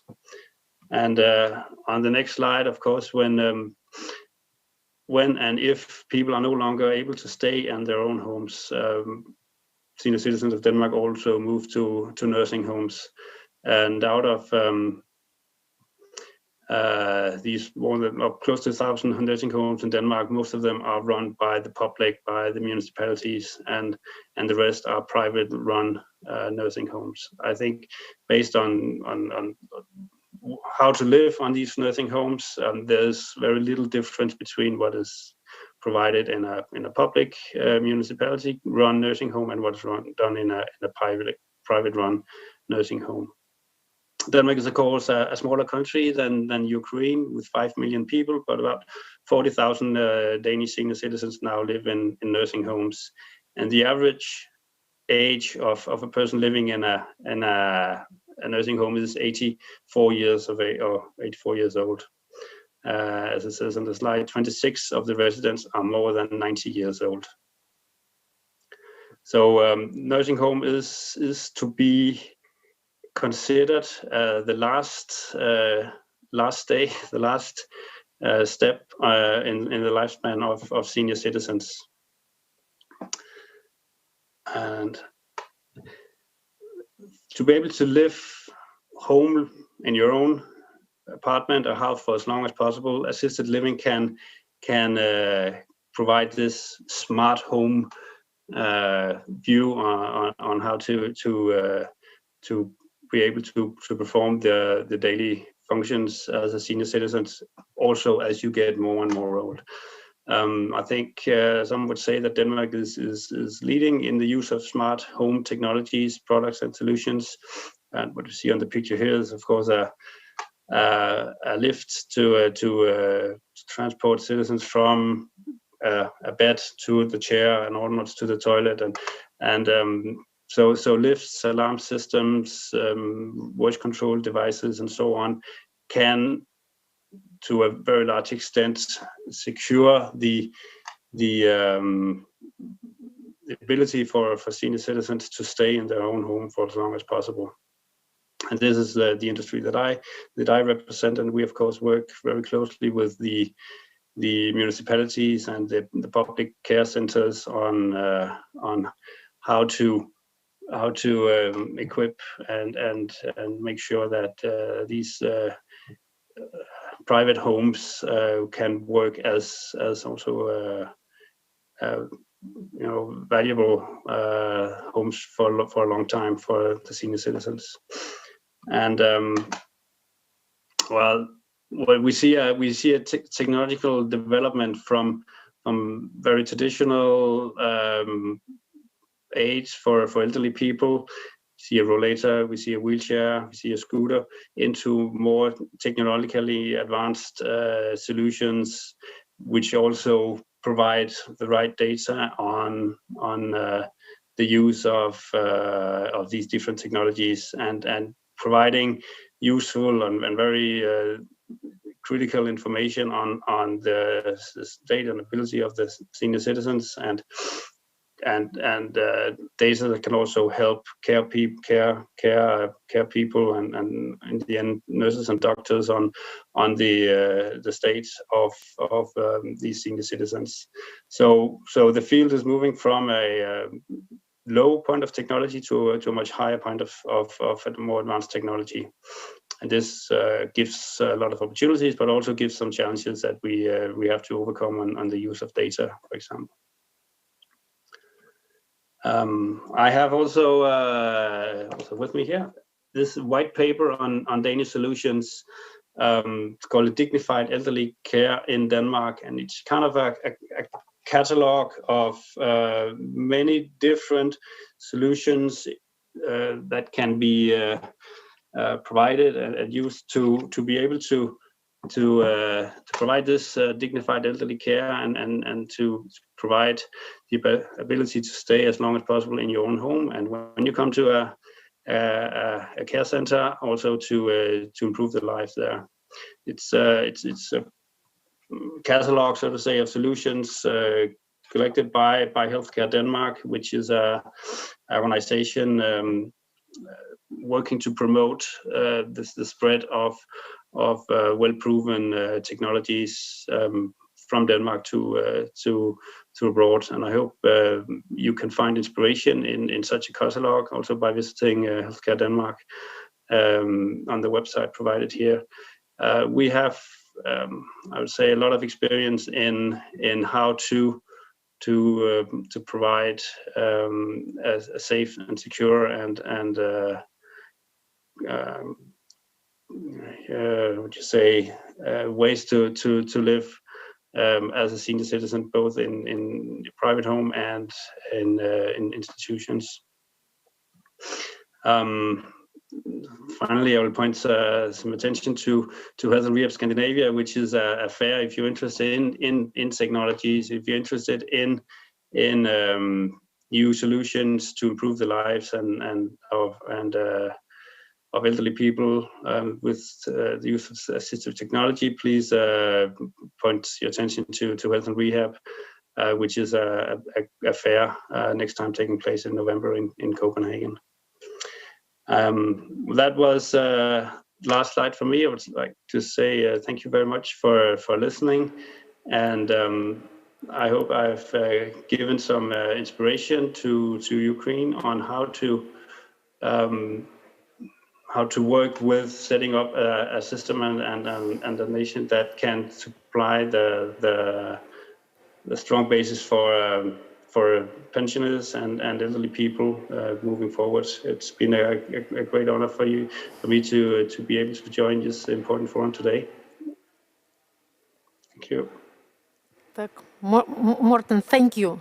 Thank you. Я нагадую, що Мортен Расмуссен, директор датської асоціації. I would like to remind you that Morten from Danish Care Association was with us, and you know, I was very attentively with slides, and there are people older than 80, older than 90. Where have you heard about these people for the last time?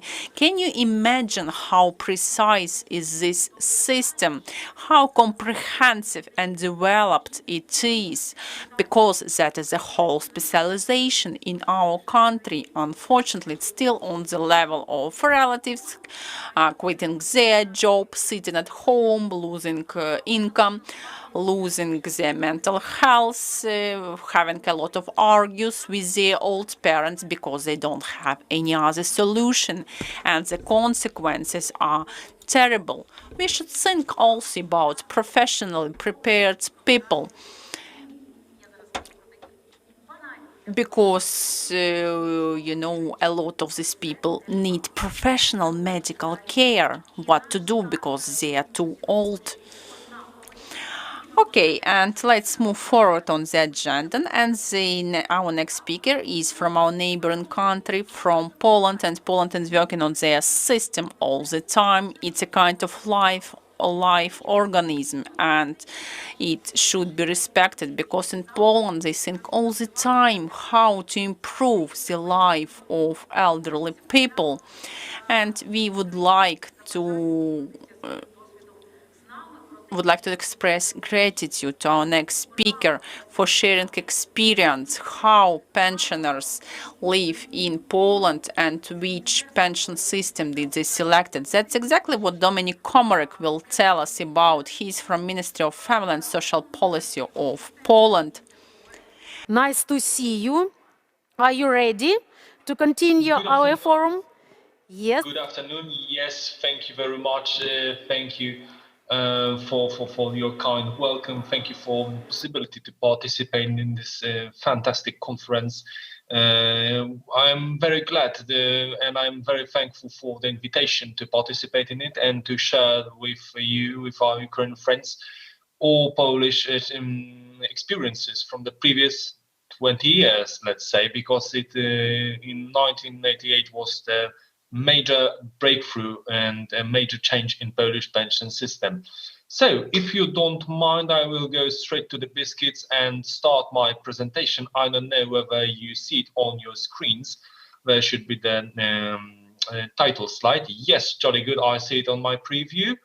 And okay, so let's start with the next slide. It will be about the pension system in Poland. So, just a few basics. The general pension system in Poland is the most common one, and it gathers the highest number of workers. It's about 15.5 million of people insured in it. It collects not only workers who work on the basis of labor contract, but also non-standard workers and self-employed, the entrepreneurs. In Poland, we have also some other pension systems. The first one is a farmer's pension system, and it is specially dedicated particularly for them. No one who is not farmer is not allowed to join it. The third pension system is uniformed services pension system, and there are two subsystems, we can say in it. The first one is dedicated for armed forces, and second one is for internal affairs services like police, firefighters, border guards. Ms. Libonova said that in Ukraine, armed uniformed services should be excluded from this system, from solidarity system, and they should be on their own. So in Poland, we have such solution as uniformed services. They are organized in their own pension system. The fourth and the last one of pension system in Poland are retirement provisions for judiciary. It's for retired judges, prosecutors, but also as well for prison guards, who they got also their pensions paid from directly a state budget. So I will focus on the general pension system because it's the responsibility of our ministry, and we'll discuss the features of and reforms of the system following. So, in the general pension system in Poland is financed by contributions. More about contributions will be in the next few minutes. The base of this system in Poland is the pay-as-you-go system, which means that current contributions paid by workers, self-employed and so on, cover current benefits. So, but proper entries are on individual accounts. So let's say that we've got the average worker in Poland. He works, he pays contributions. The contributions are indexed in his account in social insurance institution. But from the money he paid to this institution, he pays the pension benefit for his grandmother. So that's how pay-as-you-go system works, and this is the system that works in Poland. In general pension system, the retirement offers some privileges for professional groups working in hazardous or arduous conditions, which means miners, railway employees, teachers. These are relics of the communist era, where miners and let's say heavy industry at all was favorized by the authorities, but also the teachers, because let's be honest, this is a very arduous work, and it poses a great threat to the health of the personnel performing this work. As I said before, a Polish general pension system is managed by social insurance institution. In Poland, it is Zakład Ubezpieczeń Społecznych, commonly known as ZUS. A few words about the old scheme. Old scheme is the relic of the communist era in Poland. It was introduced after World War II and was, of course, reformed during the 50 years after that. But there was no major reform like in 1998. It includes all persons born before 1949 and bases on DB rule. It means defined benefit. Benefit only partially depends on insurance input to the system because it's complicated and it's very complex how it is calculated, and depends on state budget, and also about it depends also on some features that are beyond control of the pensioner, of the insured person. There are two eligibility criteria in the old pension scheme in Poland. The first one is to reach statutory pension age. It's 60 for women and 65 for men. And you have to complete contributory and non-contributory period, which is 20 years for women and 25 years for men. As I said, it's quite complex how to calculate the benefits level in old scheme in Poland, because it's 24. It consists of 24% of the base amount. The base amount is the 100% of average wage from the preceding year, and it's fixed annually on the March 1st. So the higher salaries in the national economy, the higher base amount is, and the higher are the pensions from old scheme. But this is beyond the control of the insurers. Insured persons, they do not have any influence on the level of wages in the national economy. And to add this 24%, you add 1.3% of the assessment basis for each contributory year and 0.7% of the assessment basis for each non-contributory year. Assessment basis is basically the salary in case of workers or declared amount in case of self-employed. So, as I said, the old scheme is the relic of the previous era. After 1990s breakthrough in Polish reality, commenced discussion what to do with the pension system, because old scheme based on defined benefit rule is very vulnerable to demographic risks. So you need a lot of money to fill in the generation gap caused by many factors, but in the view of demographic threats, in view of declining demography, declining numbers of working population, or defined benefit rule is very endangered. It also bases on only one pillar. So the government in 1998 decided to establish a completely new pension system. It was partially based on capital idea and basis on defined contribution rule. In this system, insured person, worker, knows the amount of the contribution he is ought to pay, but doesn't know what will be the level of the future pension. The reform from 1998 also introduced 3 pillars that I will describe later. And as old scheme is vulnerable, very vulnerable to demographic risks, new scheme is less vulnerable on demographic risks, and these risks are created by individual decisions, because, as I said, in defined contribution rule, you know what are you due to pay, but you don't know how much you will receive. And the more you work, the longer you work, the more you pay. It all has influence on the level of your future benefit. So the risks are created mainly by individual decisions.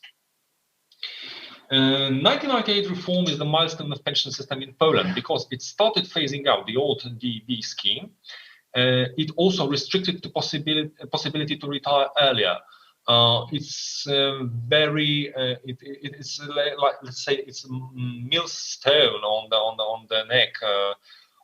It's very heavy burden on the pension system. So government decided to reduce and restrict possibility to retire earlier, and introduce entirely new pension system, DC system, and it includes people born after 1948. It was decided that people who, in 1998, as I said, the people who are in their 50s, they do not have enough time to gather necessary capital to secure their future pension.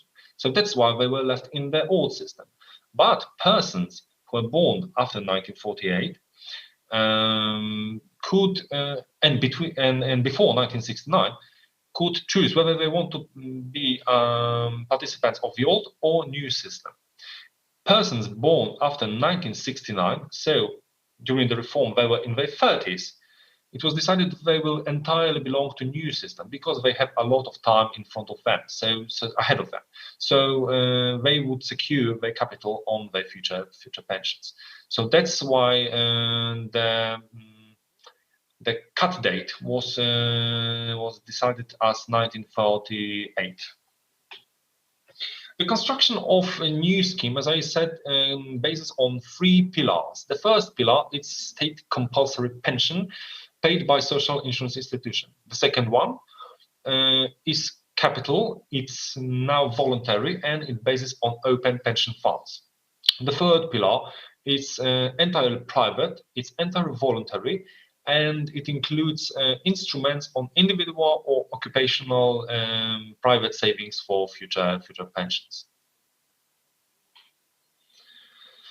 A few words about the contributions. As I said before, the pension system in Poland, the pay-as-you-go system, is financed mainly by contributions. The pension contribution rate is 19.52% of assessment basis. It's mainly remuneration of work or income of self-employed, of which 12.22% is listed on individual's account in social insurance institution, and 7.3% is listed on sub-account. But if a person decided to join the open pension fund, join the second pillar, 2.92% of contribution rate of assessment basis of salary is transferred to open pension fund from the amount of money that was listed to sub account. So every insured in Poland has a choice whether to stay in first pillar and contribute voluntarily on third pillar, or to stay in first pillar and transfer some part of the contribution, less than 3% of salary, to open pension fund, and if someone wants to join the third pillar instrument, join the third pillar schemes. Three pillars of new scheme, as I said, include the first, state pillar, which is compulsory for all insured. There is no possibility to withdraw from this system.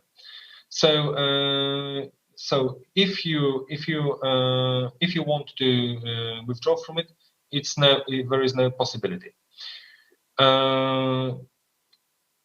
The sub account was introduced just to support this system. The second pillar is voluntary, so you can choose whether you want to join it or not. But until 2014, persons were obliged to join it. And third pillar is voluntary. Next slide, please. Okay. Okay. What is the eligibility criteria of state pension? It's just in new system. It's just reaching pension age. You have no minimal contributory period, not like in the old pension, but you have reached the statutory pension age. It's 60 for women and 65 for men only. The amount of pension is calculated by the capital collected on individual's account, with some initial capital for persons born before 1968, after 1948, and so on. In second pillar, you manage the part of the compulsory scheme contribution, and assets from this are transferred to the first pillar 10 years prior to the retirement. So on the day of retirement, you don't have any money in second pillar. In third pillar, you've got three possibilities to save: on occupational pension schemes, on individual pensions account, and individual retirement savings account. These vehicles differ with tax incentives and the ways of paying contributions. Occupational pension schemes are available for employees and employers, and payout is possible after reaching 60, after the age of 60. In individual pensions account, you can save for yourself. It's possible to start saving when you are 16, and you can pay out when you reach 60 or 55, and you have saved for at least 5 different years. There are some tax exemptions. You don't deduct it from tax basis during saving, but you have to pay, but you are deducted from the tax capital at the payout. And you've got the individual retirement savings account. It's also available for 16 years old persons minimum, and you can pay off after 65. It's deducted every year from the tax basis, but you have to pay the tax rate at 10% at the end of the payout of the saving. The indexation is performed every year on the 1st March and of benefits, and it's multiplied by indexation indicator. So it means that after Social Dialogue Council, there is established the indexation indicator, the annual prices index, which is at least 20% of real growth in preceding year increase. So a few words about successes of pension system in Poland. Poland introduced entirely new pension system, which all strongly belongs on individual relies on individual decisions. It reinforced system stability and constantly increased the benefits level. It modernized and adapted the pension system to EU regulations. What are disappointments? Open pension funds, because they offered lower return rate than expected and were very costly. They also increased public debt because they mainly invested in government bonds for the compulsory state contribution and low participation in third pillar. This is also disappointment because it was expected that people would join it, but unfortunately the numbers are very, very low. The challenges, of course, as in the rest of the EU, these are demographic risks. Also restoring public confidence in the system because phasing of open pension funds commenced and people are not very confident about it. Also some turmoil with changing retirement ages. The challenge is also to increase the participation in third pillar and challenges connected with immigration and increased obligations toward foreigners. That's all from my side. Thank you very much. I'm very sorry that I exceeded my time and I'm very sorry to keep you, but I hope that you enjoyed my presentation. And if you have any requests and questions, I will be very glad to answer. Thank you. Thank you, Mr. Komorek. І зараз я звернути хочу бодай. I would like to draw your attention for a minute, those who watch our online stream on Liga.net and YouTube channel on Let's Help International Foundation, who initiated Ukrainian Pension Forum. We read your comments. You are right. We have to study Danish experience. That, as Dominic Moore said, people with special needs cannot survive with 1,700 hryvnia. How can you trust the state if you accumulated your pension and if you had experience in Soviet Union? You cannot survive on 1,700. You cannot avoid mistrusting the system. But if we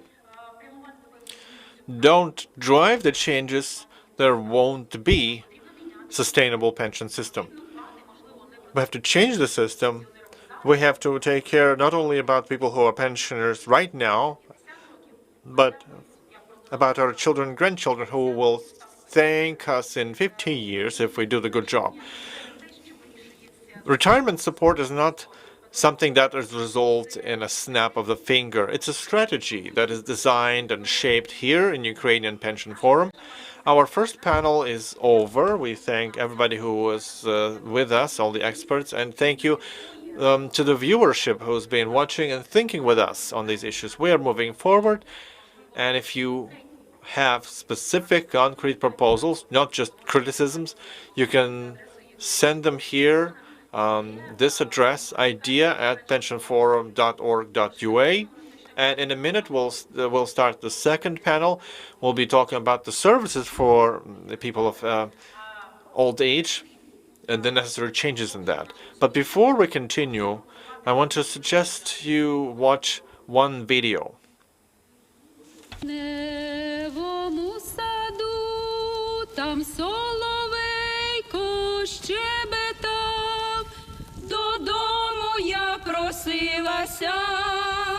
А він мене все не пускав додому, я просилася, а він мене все не пускав.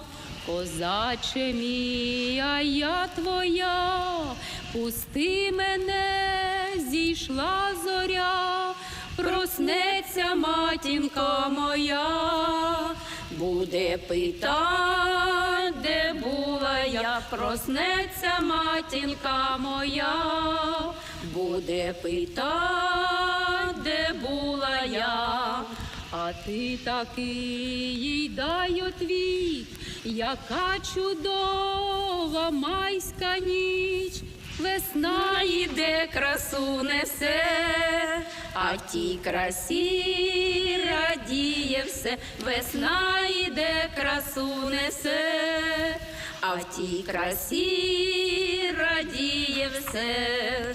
Доню моя, не в тому річ, де ти гуляла цілу ніч, чому розплетена коса, а на очах бринить сльоза, чому розплетена коса, а на очах бринить сльоза, коса моя розплетена, її подруга розплетена.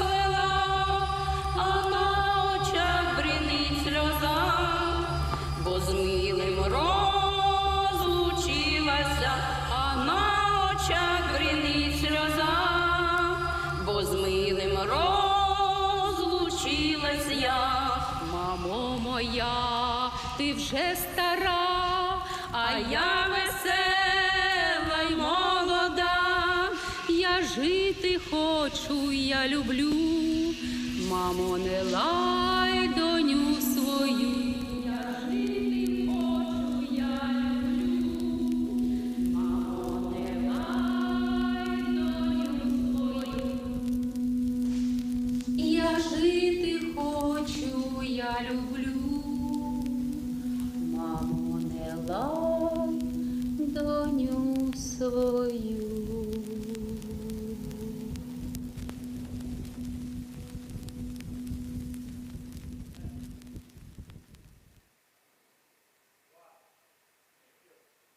Я переконана.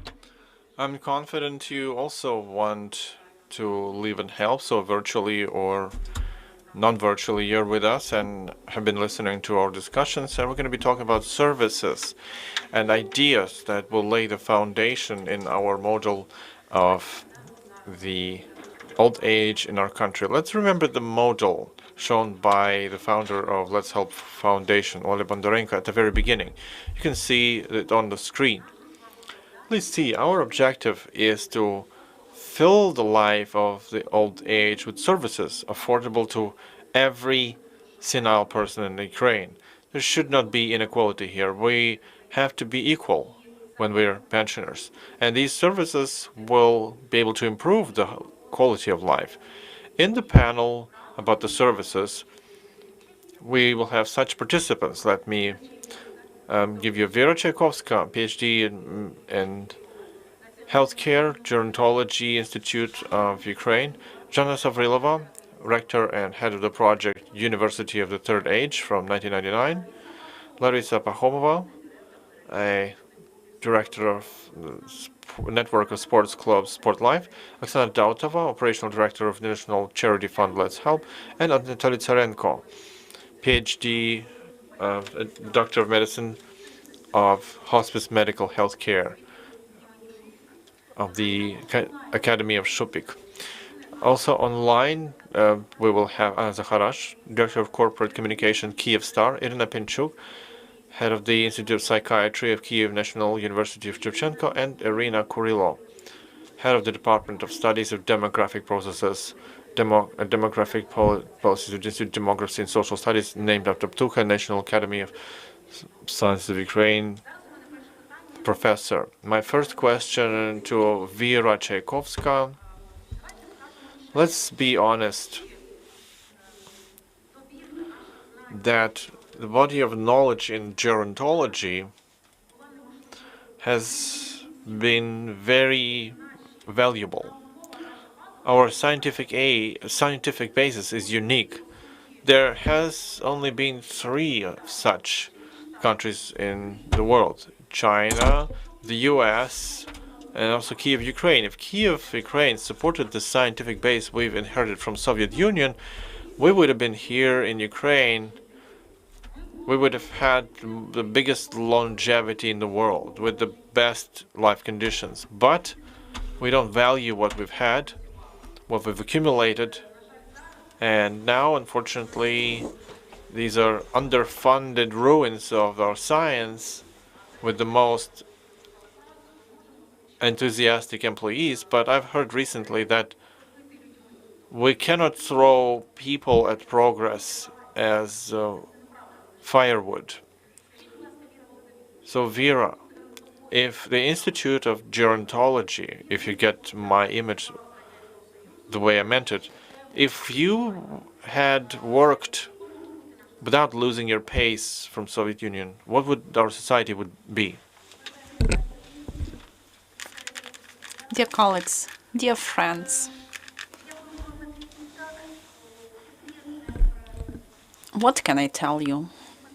There is a well-known phrase that the level of democratization, of socialization of society depends on how comfortable is the life of children and elderly people. And in this context, on behalf of administration, scientific employees of Gerontology Institute, on behalf of the Council of Veteran Organizations of Ukraine to express my sincere gratitude to Bondarenko family, to Olga Bondarenko and all team of the foundation that they're trying to make the life of elderly people more comfortable, more civilized within so many years, because it is one of the main tasks of our society. According to the forecast of Demographic Department of UN, if now we have just 22% of elderly people, according to the most optimistic forecast, 37% above 65 are expected in 30 years. Also, we will have 3 times more people older than 80 years. And according to pessimistic forecast, and let's be realist, it's very possible, Ukraine will become one of the leaders of this aging. Ukraine will be one of top 15 countries with 40% share of elderly people. Every second adult will be older than 60. And provision of the comfort of their living, providing the quality of their life, is one of the principal tasks of our society. Unfortunately, we'll be part of group of these old countries, not just thanks to the longevity of the citizens, because Ukraine at the moment takes 114 line. It is connected more. Here you can see average longevity of life in Ukraine at the moment. It is 67. It's not enough.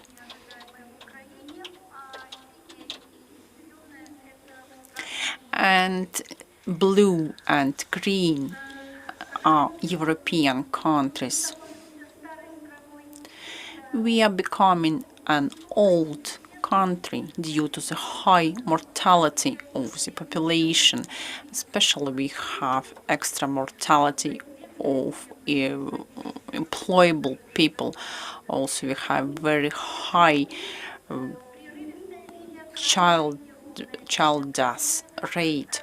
Here you can see the lines of birth and death, Ukraine and European countries.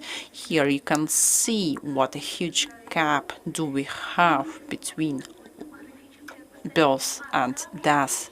Exactly that's why we have demographic aging, as well as colossal demographic processes of youth, because people want to be happy, because people leave our country.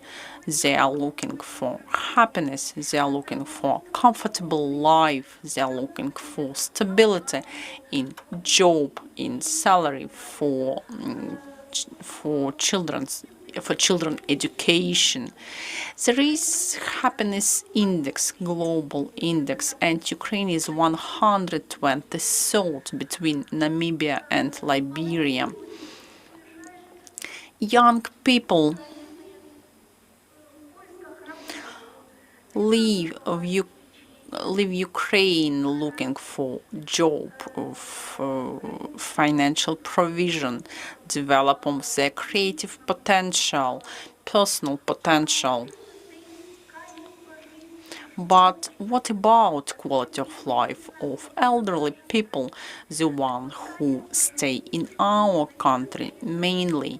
So this life quality is standing on 3 pillars: health, finance, capabilities, and role functions in family and society. According to Gerontology Institute research, we can make an image of healthy elderly person.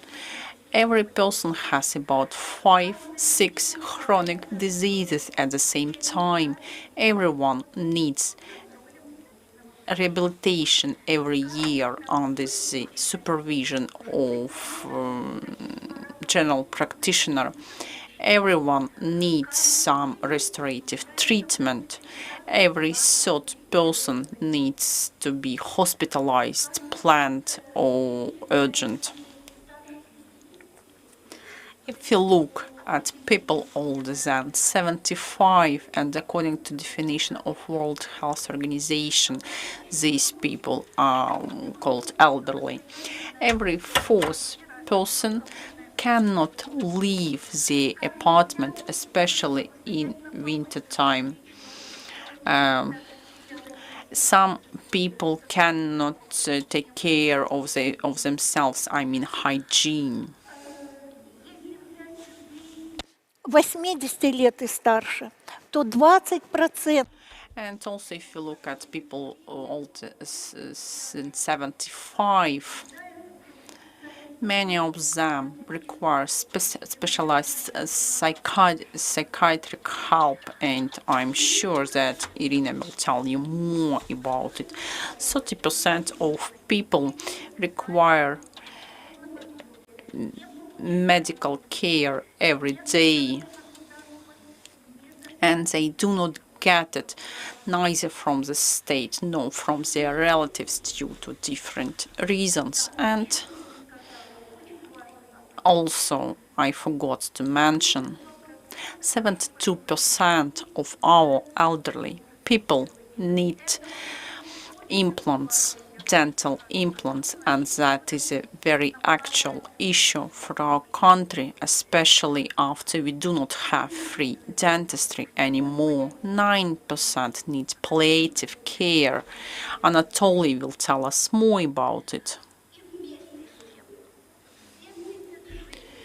And 76% of elderly people keep on working, and it's not just due to the finance help, but people want to feel active. They want to feel needed by the state, by the people. That's how we were raised. We don't know how to live for ourselves, I mean, elderly people.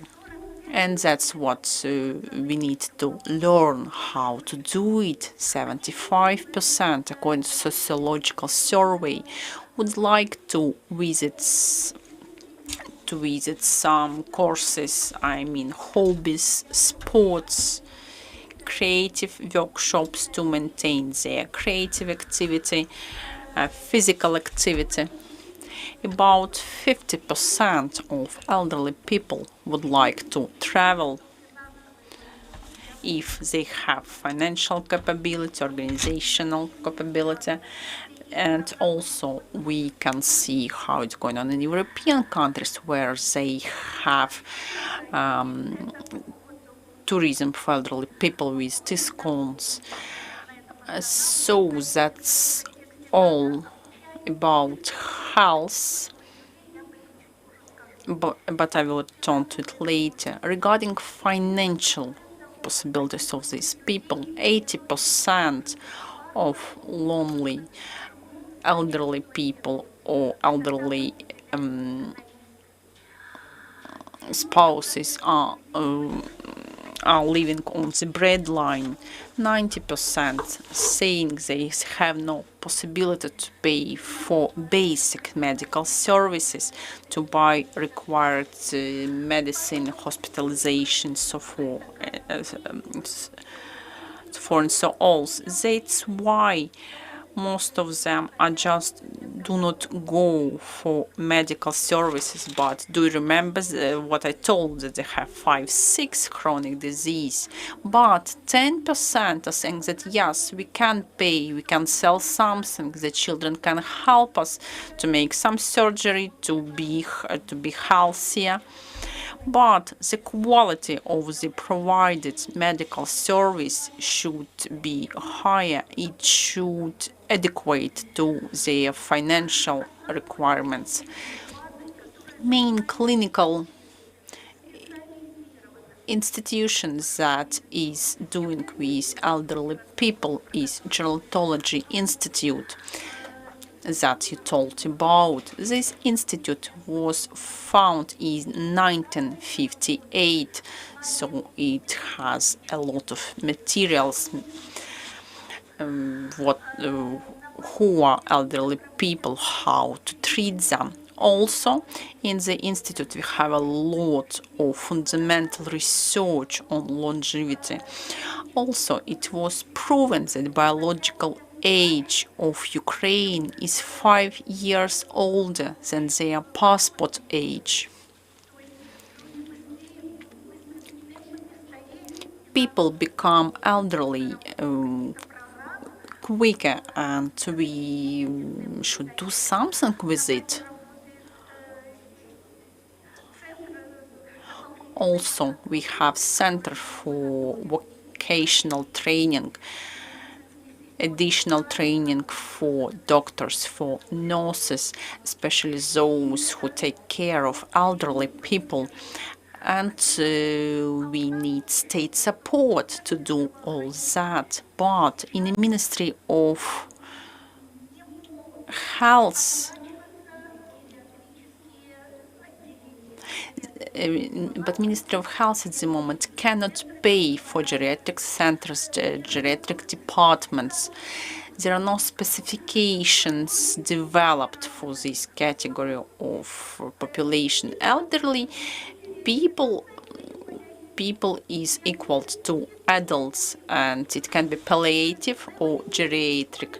But palliative, there are people who cannot be treated and they have only one way. Where are those people who did it? When these people will be elderly, they will understand how humiliating it is when you are just pensioner, but they call you the person who needs palliative care. I hope that the people of our generation will think about it in a different way. I'm sorry, we are very limited on time. I'm summing up. You know, there are a lot of programs we need to develop to improve the quality of life of elderly people. We need a concept, we need a program for the state to take into account the requirements of elderly people. Also, we need education for sure, for doctors, for social workers, for nurses and volunteers, for elderly people themselves, how to maintain their health, that they need checkups every year. And also, we need to educate the management, I mean municipal, regional administration and departments, to let them to know how to do it in the future. And surely rehabilitation is a very needed palliative component as well, because the life of the person is evolutionary determined category. That's why this period of life is the end of life. And surely we need informational support for elderly people. We need guidebooks, we need websites for them. We need centers where we can educate them, where we can find some other people with similar interests. And about the interest of elderly people, let's ask Жанна. I'm sure she will tell us something on it. I'm sorry, Vera, but I need to give the floor to another speaker. And the last thing that I would like to say, there is a very nice expression of Antoine de Saint-Exupéry. He said that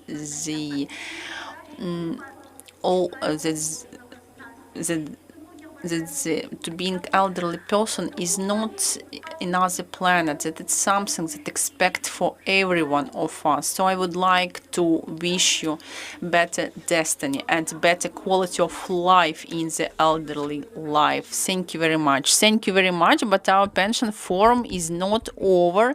Tomorrow we will see you again. But now I would like to connect Kyivstar to us, Anna Zakharash. Why? Because as Vera said, it's very important to feel needed, and every psychiatrist will tell you that people are keep on getting new knowledge, they don't get old, and we would like to thank Kyivstar. I wasn't asked about it, that's from me, because they have programs for elderly people, how to use smartphones, how to use apps and all these modern devices, because that's what needed. And also only professionals should do it, because when kids start doing it, you have family scandals. Anna, Corporate Communication Director of Kyivstar, the floor is yours. Please tell us about your program Smartphone for Parents. Thank you, Tatiana. Thank you for the invitation on the forum. If possible, tell me, do you have the presentation? Because I'm using the smartphone. Unfortunately, I couldn't be with you physically, so I'm virtually with you for mobile communication, and for if you wish to stay online, technologies helping you.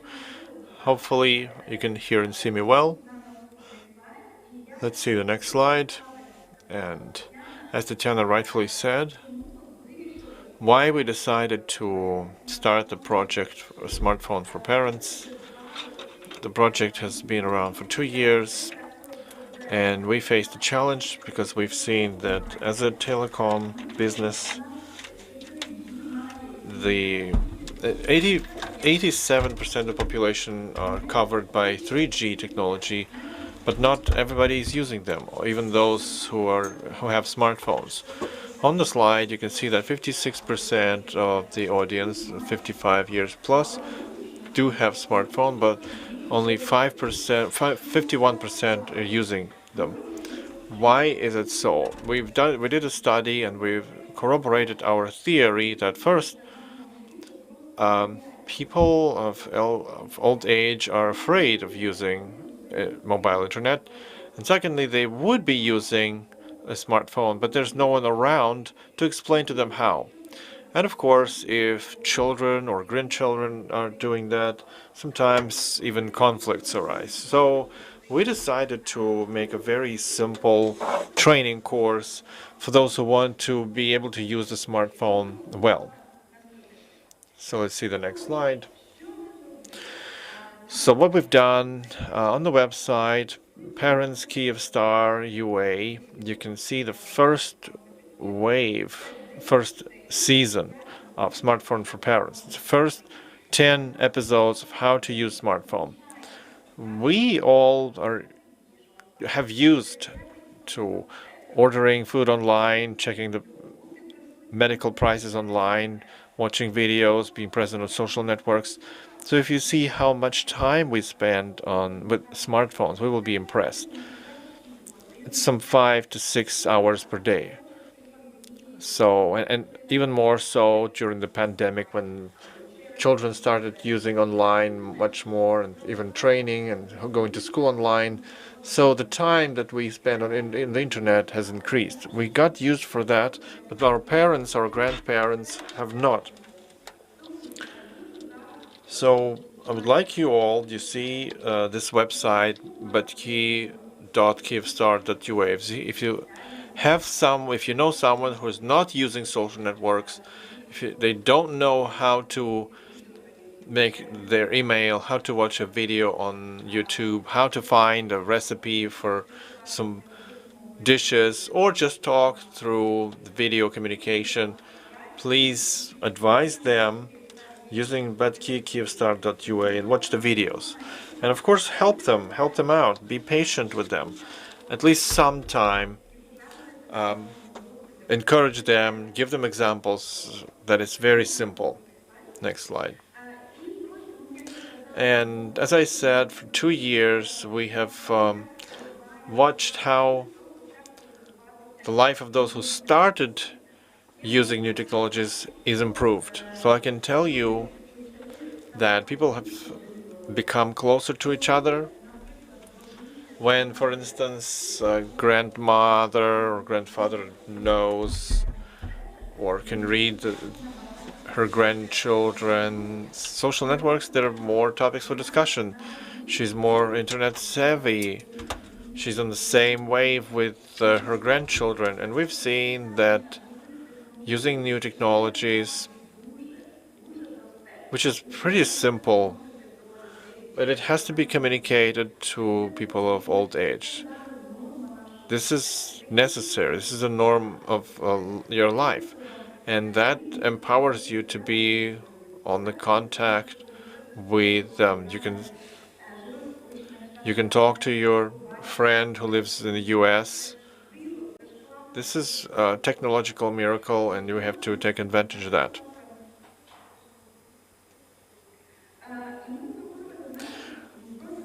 And over the time, we showcase this project from different sides, and we've seen that people who use new technologies, they receive their second use. They find new friends online.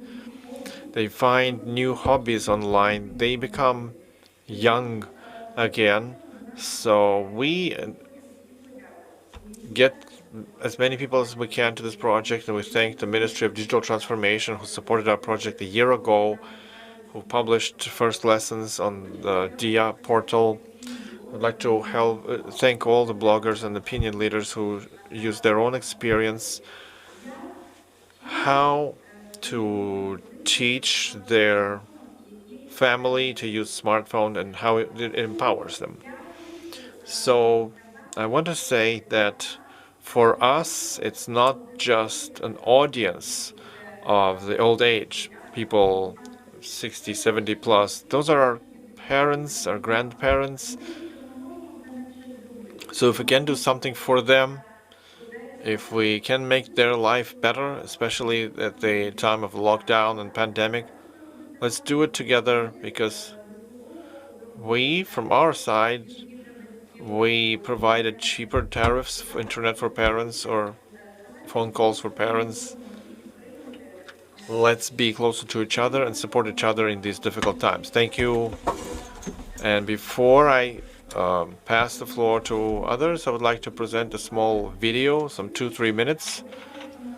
Sorry that it's in English, but we made this project for European Excellence Supports.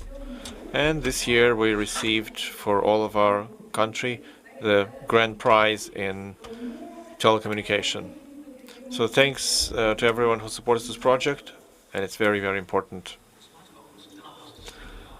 Once, even if they're separated by distance. But many people still cannot benefit from these technologies. In 2019, 40% of subscribers aged 55 plus had smartphones. However, most of them did not use mobile internet. Why? They just didn't know how. We decided to change it. Our goals were to bring digital skills, bridge generation gap, overcome ageism. Bringing digital skills. In September 2019, Kyivstar launched the first online mobile literacy school for seniors in Ukraine, Smartphone for Parents. We created 10 video tutorials on our website to help seniors become confident with their smartphone. The project received the support of the Ministry of Digital Transformation of Ukraine. The Smartphone for Parents course was published on the national platform DIA Digital Education. Bridge generation gap. In 2020, we took a wider approach to the problem, and together with the Breakfast with 1+1 morning show, we launched a special program called Connecting Generations. Its goal is to show how technology helps to bring different generations together. The project was covered by popular Ukrainian bloggers. They told personal stories of their grandparents. Overcoming Ageism. In cooperation with Pink magazine, we released the glossy cover with an 83-year-old actress to show how gorgeous, happy and modern seniors actually are. Also, we organized an educational event in cooperation with the Life Lover Charitable Foundation.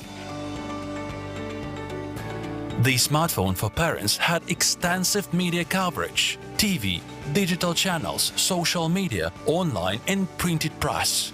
Campaign reached more than 15 million people. Over 100,000 views on YouTube. More than 300 publications in the media. Over 17,000 reactions on Facebook and Instagram. Smartphones are not only about technology, but also about lifestyle and emotional connections. Kyivstar, simply sharing the best. За цей ролик компанія «Київстар» отримала Kyivstar received European reward for this video, but in Ukraine from 2009 we have a University of the Third Age, and also they received one of the European prizes for the very idea of getting people in the old age more busy, as Anna Zakharash called the elegant age. They have to feel themselves necessary and interesting, and they are interested. It's just that this interest has to be applied somewhere, and that's what Zhana Savrilova knows about, director and head of this project. It's been in Ukraine from 2009. I know, Zhana, that you will be talking about university, but I would like to ask you how your idea was scaled up in Ukraine, because there are singular clubs for people for the elderly. And when we were preparing for Ukrainian Pension Forum, we found an executive order that mandates that every territorial center has to launch these clubs, but they are not open at every territorial center. Not everywhere people are empowered and employed. So why is this like that? So we order something to happen, but it doesn't happen. You just open whatever you want or not. Can you please explain how this norm functions and how university functions? Thank you. I'm very thankful to be invited for the invitation to this forum, where I can tell you about the University of the Third Age, and of course express my own objective. We have a volunteer movement as well. As for your question, in 2009, on September 4th, we launched Third Age University in Kiev.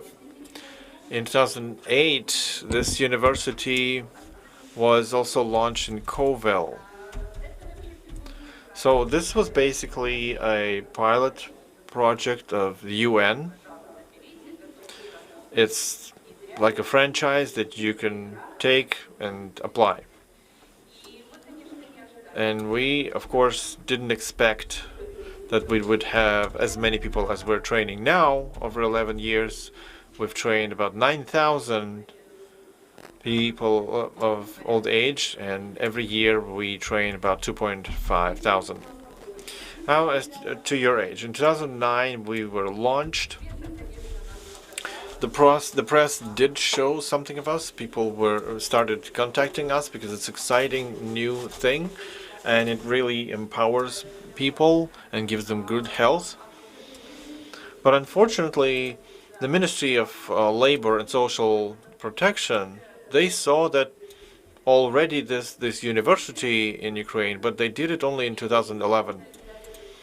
And they issued an executive order that these universities should be launched in every city. So your initiative was as a push for the changes in the country, albeit late, but still the state is flexible. But it's good that the territorial centers, they have open universities. But let me tell you that you can open anything you want, but the most important is what you have here and what's your attitude. The volunteer movement in Ukraine, we have 118 volunteer teachers. We have huge audiences from 100, 450 participants. What we have now in territorial centers, they're more like clubs, but they're there. And if a person wants to go there, and if it's convenient, then it's great. It's a great thing to do. Maybe it's not always so well, not always so active as we do it, but they do it as well. Now universities are popping up in other cities, and I did help in that, and I won't take much of your time listing these cities. There are many of them. And I wish everybody great success with that. We know how difficult it is. For us, the volunteers, it's difficult to find the room, to find teacher, volunteer, because we are all doing that for free, you know. For us, it's difficult. And my objective here today is because I want the president and the city government see and hear us. There's a council of veterans. They have this house where they get together. So I also want for us to have this small building. We don't need huge facilities, but we need a hall to accommodate 150 participants as soon as Corona pandemic ends. So that people know that this is called like that. It should be in the center of the city, so that it's convenient from every district in the city, and so that everybody knows when to show up, that there is a timetable. And people of the elegant age, they know the timetable, they like it. Every day we have a faculty first half day. And I wanted to communicate it to our city government. Travels. You cannot even imagine how valuable that is for people of old age. They cannot afford with their pension to travel the world. We cooperate with the tourist agencies. They provide discounts, but those who can afford to buy even with the discount, but there are many more who cannot afford anything. So my objective is to work with those who cannot afford anything. And I want to them at some days in a civilized way with buses provided from the charity foundation or the mayor's office. But the people should know that at least once they can travel over Ukraine. My students travel. They like traveling because you're more healthy. As soon as you approach the pension age, or you're already in the pension age, a depression might strike because you have less income or no income, and you can not always afford what you want, and you can not always share something good with friends because they might have been passed away, or my neighbor is more active but I cannot afford to be more active. This is the university. We bring them together and we provided them this. So we have participants with pressure, with high pressure, even with walking assistance, but they change profoundly. It gives them much more happiness and joy.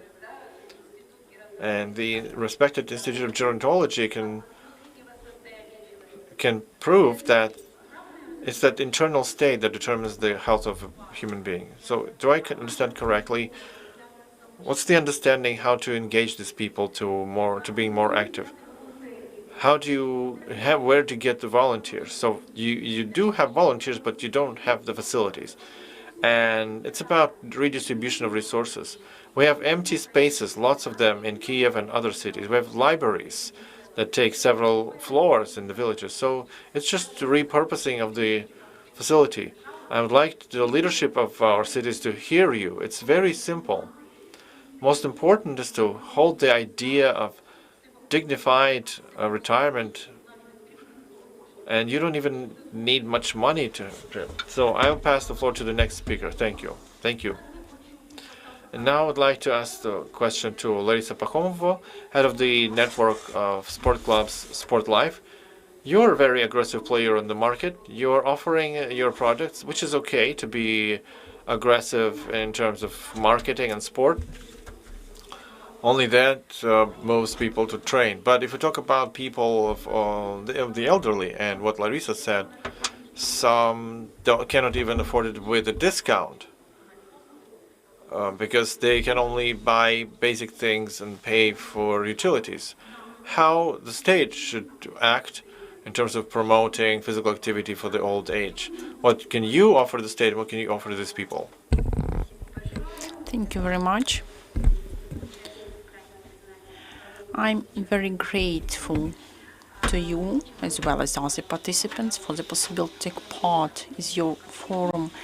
And before asking this question, I would like to appeal to our community and to tell the population of Ukraine that at the moment their mobility level is very low. But how you can know that? There are a lot of advertisement of sports clubs, but you know the ads for the sports clubs is just nothing. It is a business initiative to involve people and to tell them how important it is. But how did you measure this mobility, this activity?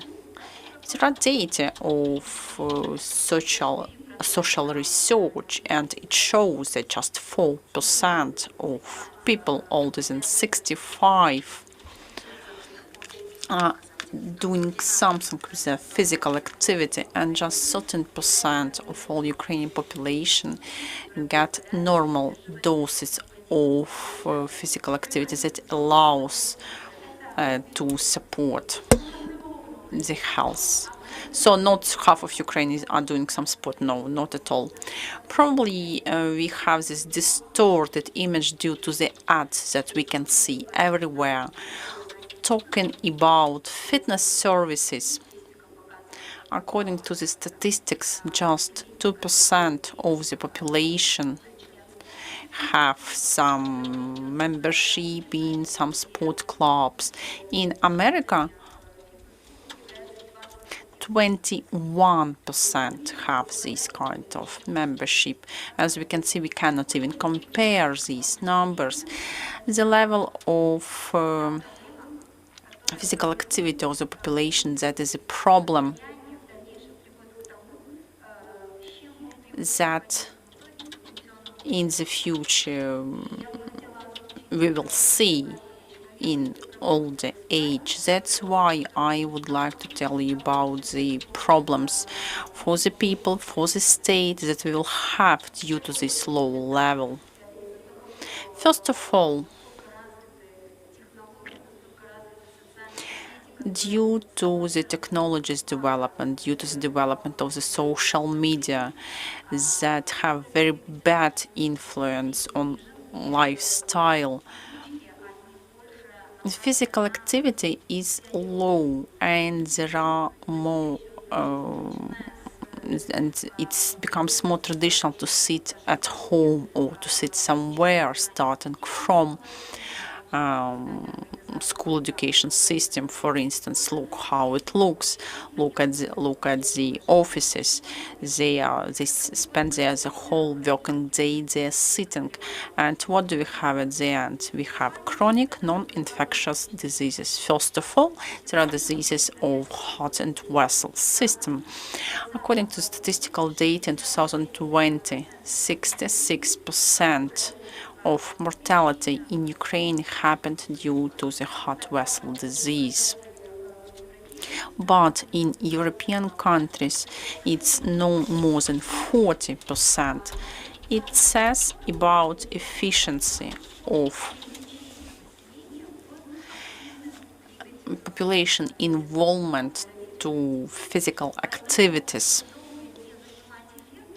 You know, do not waste your time. I would like to start my presentation because really I would like everyone to hear me and to walk this talk. Formulation of the right lifestyle is physical activities, healthy food, eating habits. I wanted to be mass culture. I wanted to be the foundation of state policies. So they care about healthy population, longevity. And you know, it's not just longevity, but it should be quality longevity, because every third pensioner that doesn't leave their houses, that's a very bad indicator, because in Austria, when you go to the street, you can see a lot of pensioners. They are smiling, they are riding the bikes, they're riding bicycles, sit in bars. They feel very well. They travel a lot. Their life is wonderful, and every third Ukrainian pensioner doesn't leave their homes, and that's what we will have in our older age if we do not think about it now. What are we going to do after the work? To go for a walk, to have staircase instead of lift when we come home, to walk more. So what do we expect from the state? And I can see the problems of hypodynamy every day in my practice. First of all, there should be campaigning, very large-scale campaigning involving Ministry of Health, Ministry of Education, Ministry of Youth and Sports, a lot of organizations. It doesn't matter are they public or private. That movement is the basis of your health. That's the foundation. Without this foundation, you cannot live quality life in younger age. First of all, is campaigning. Also, you should create the conditions. Your environment, infrastructure, all that should be attractive. People should want to spend their time in an active way. Safe parks, good roads for the bicycles, sports yards. I think that's what state should do. The next one is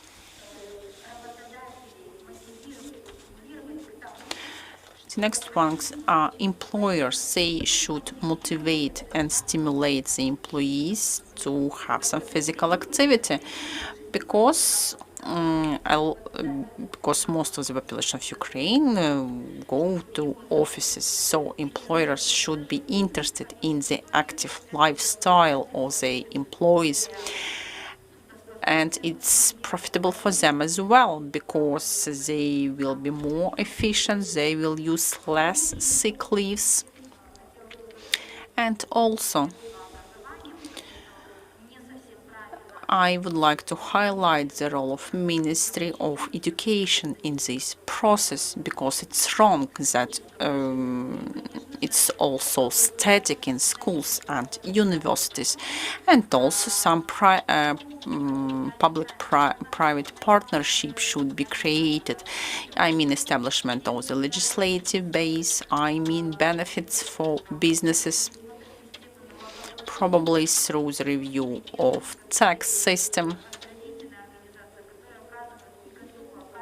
Because if there are some businesses who are ready to provide these kind of services, they have everything needed for that. I mean equipment, I mean methodologies, guidelines, programs, what kind of programs should be, how to implement these programs.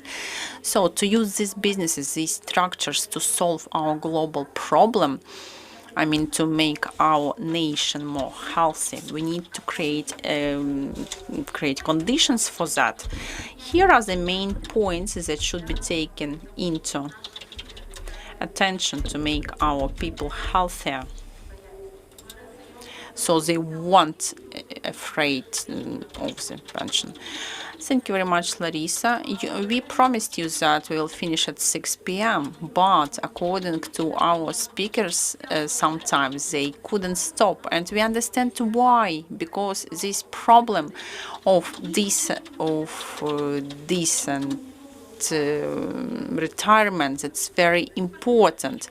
So we would like you to stay with us longer, for 45 minutes longer. But please be brief. Please stick to 5-6 minutes, everyone.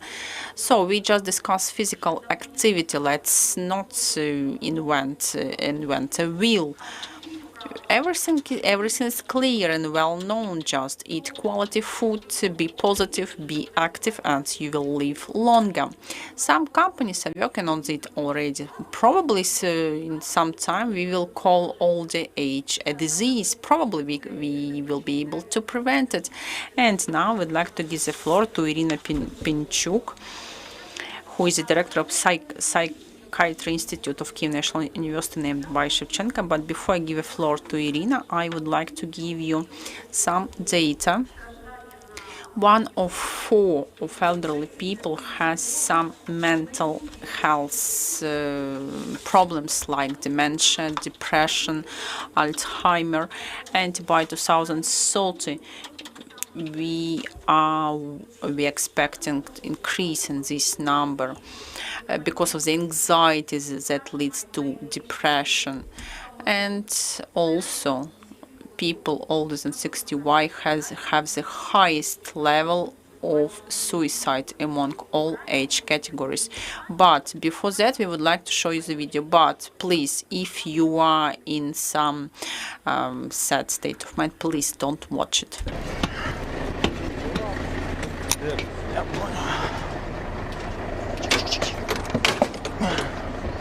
Я не хочу так жить. Поделитесь просто то, что у вас произошло. Не надо оглашать всем. Ну, так здесь точно не все. Нас здесь только 2, вы и я. Мой хороший, мой молодой, мой родной, мой умный, мой добрый. Уедьте отсюда, пожалуйста. Ну, понимаете, не могу я в принципе так. Не могу. Господи, за что мне еще? Я так 60 лет проработала. Когда выходила на улицу, мне люди спасибо говорили. А сейчас не дают мне уйти так, как я хочу. Давай. Держитесь, держитесь. Все хорошо. Боже мой. Я вас держу. За что меня так? Ой, боже мой. Держу, держу, держу, держу.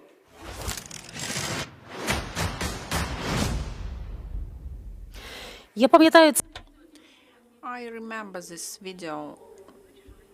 I've seen it in social media for the first time, and this policeman, he saved this woman, but the problem is still here. That's why I would like to ask Irina. Irina, what shall we do with that? We've seen that story. It's not some rare story. They happen often. What prevention measures we can take, and how shall we keep mental health of elderly people? And I would like to remind you that we are limited in time. You have 5-6 minutes.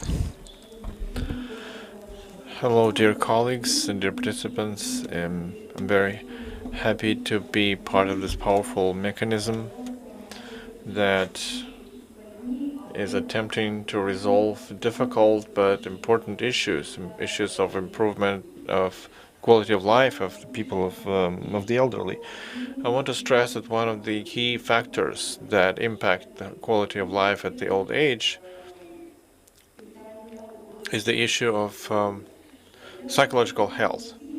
I'm very emotional whenever I talk about this, and even now, this short video, it's very emotional as well. Some additional numbers that to follow up on what the hostess has said. Yeah, elderly have the distortions, have dementia, often sleep deprivation.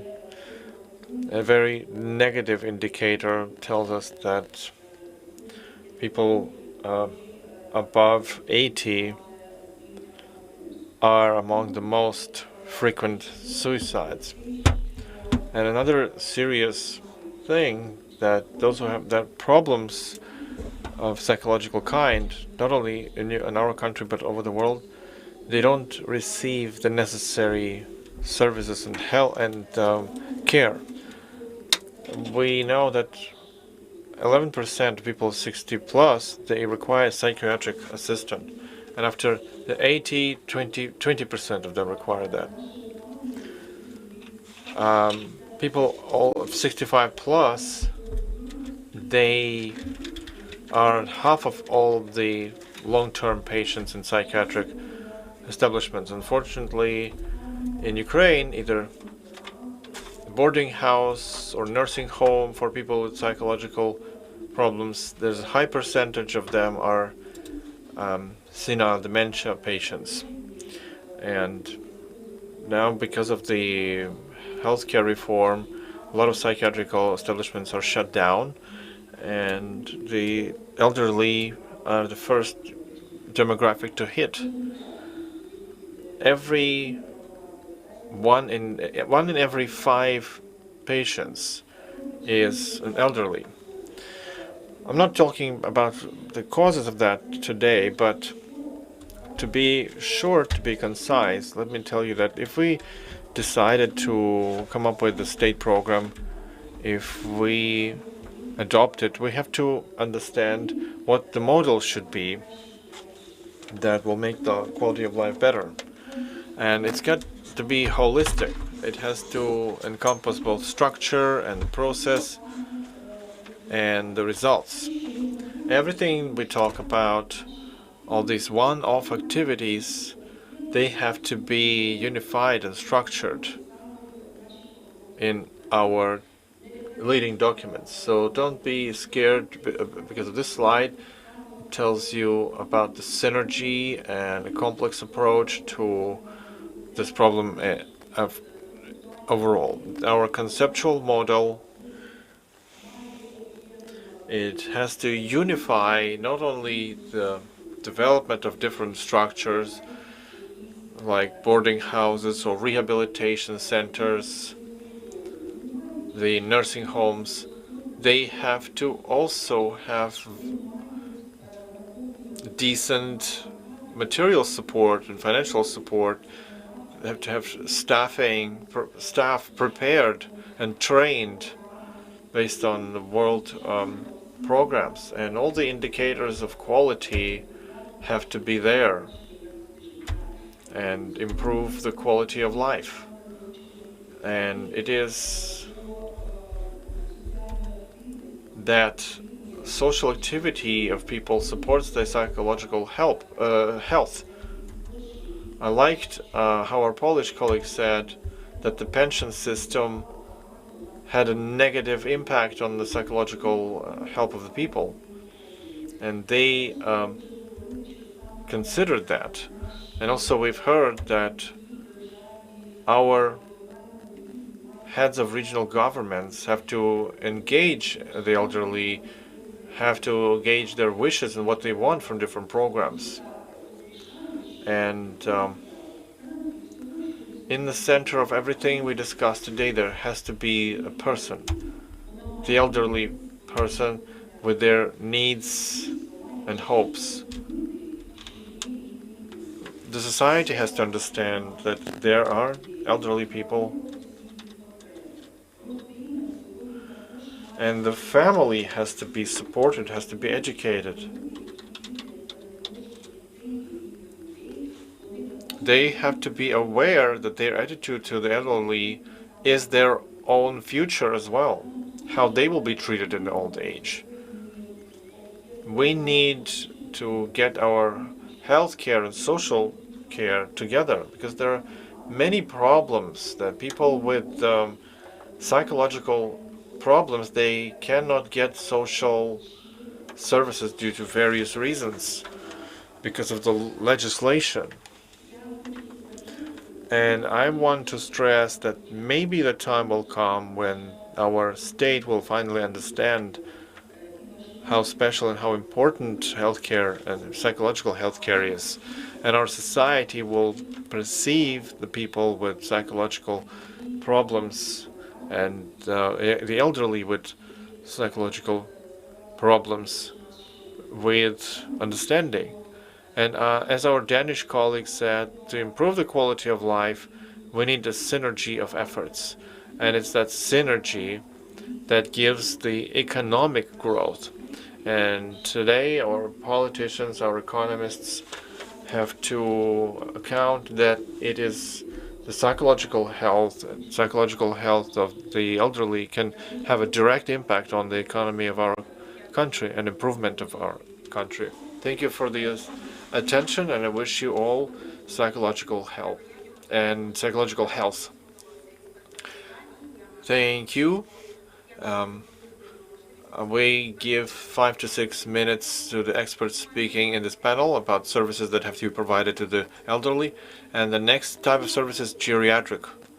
At some point, the elderly loses the ability to care about themselves. And all over the civilized world, they are provided help of geriatric houses to them and their houses. What kind of establishments are there? And what kind of them are there in Ukraine? If we compare our nursing homes with American and European, how to reform this service to be as effective as we can do. I would like to ask Operational Director of International Foundation Let's Help, Oksana Dautova. Thank you and good evening. I would like to start with myself.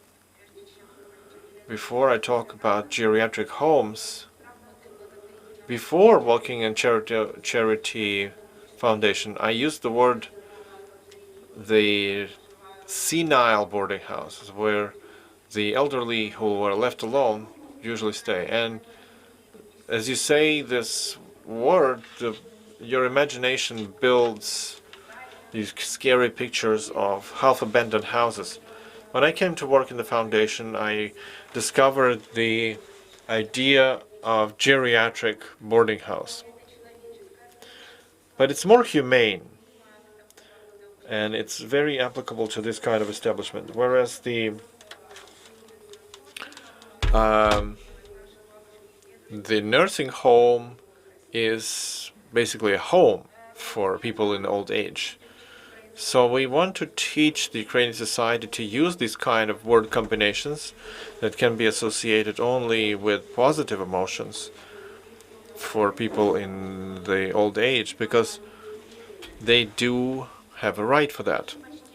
It's been 6 years that the charity fund Let's Help has been working systemically with geriatric houses, and currently under our tutelage we have 142 such homes in 8 regions of Ukraine, which is more than 8,000 people. And when you enter each region, our managers travel to these homes, they study the conditions, they study the needs of those patients, they talk to the administration. We help state geriatric houses with materials, with support, with beds, mattresses against bed sores, rehabilitation equipment, bed linen. We replaced iron, metal utensils for ceramic. We install water coolers. We also work with organizations. We organize different interesting activities. We invite theater, music. We bring over volunteer doctors. We also installed the button to call on the personnel before the coronavirus, together with Institute of Gerontology, with Vera, who is present here. We've designed and conducted the training program for the personnel in some regions. Currently, the geriatric houses are within the system of Ministry of Social Policy. There are 2 types of them: geriatric houses and and the constant stay establishment at the territorial centers. So geriatric houses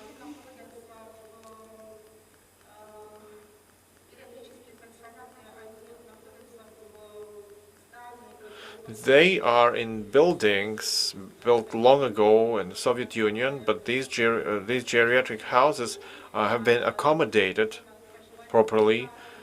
They can accommodate from 100 to 150 patients or patrons who are provided social or not complex medical services. They can be built in blocks from 1 to 4 persons per block. It means 2 rooms. There's a separate toilet, sometimes bathroom. There are elevators, although not elevators work everywhere at every geriatric house. Each floor has rooms for people to get together to watch TV. Boarding houses are, or wards, it's wards where a small amount of people can stay, from 20 to 50, and it usually is located in former buildings. Often these are former polyclinics and hospitals where there's more accommodation for the elderly. So they can accommodate from 6 to 8 persons. There's a shared bathroom and shared toilet. So all these scary pictures with blue crackly walls, which you can see on the internet, those are pictures from these boarding houses or nursing homes. And the conditions in nursing homes are much worse. Of course, there are exceptions, and it mainly depends on the management of these nursing homes. Their material support is often not so good. They lack often beds and equipment and bed linen, and of course special equipment for kitchens and washing machines. And of course you have to also work at respect to the individual space, private space. We have huge problem with the quality of service and qualification of people who work in these homes. Usually junior personnel who spend most of the time with these people, they don't have special education, they don't have any skills how to professionally help patients who don't stand up, and how to make the quality of life of these patients better. What else I would like to say is the question, what's more important for geriatric care?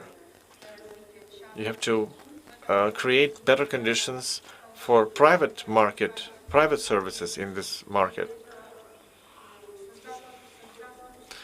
That will create favorable conditions for healthy competition, which is always helpful. So for the state, it's important to understand that geriatric care is a separate type of care that has to be viewed separately from other social services, and there should be quality standards and regulations in that area. 18 months ago, when we started working with the Ministry of Social Policy with Olga Bondarenko, and we started working together on the general regulations for these kind of establishments. We looked into geriatric care establishment in the US, Israel, and Poland. And the models are radically different.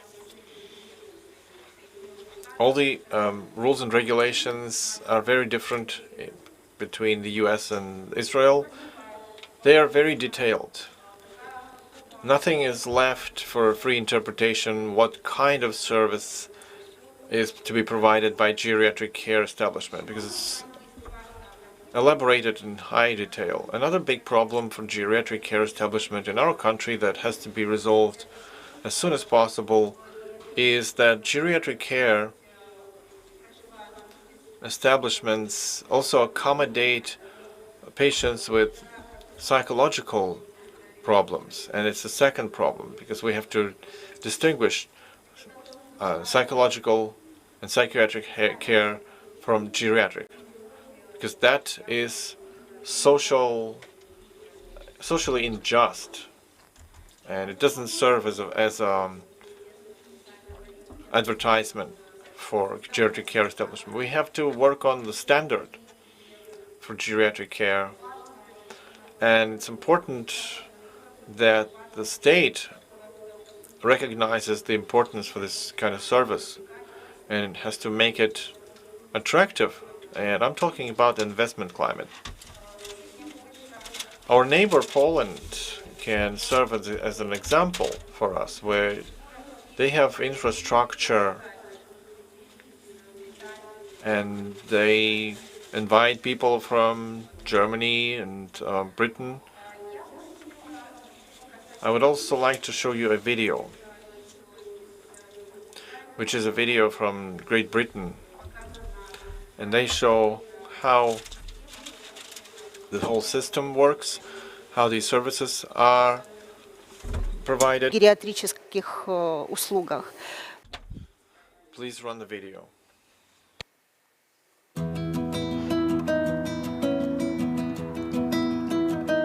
Davidson House, a 40-bed care home in the southwest of Edinburgh. In the cafe, home manager Hilary Forbes is doing the honours. There you go, Rose, that's yours. 90% of the residents have some level of dementia, but they enjoy coming here.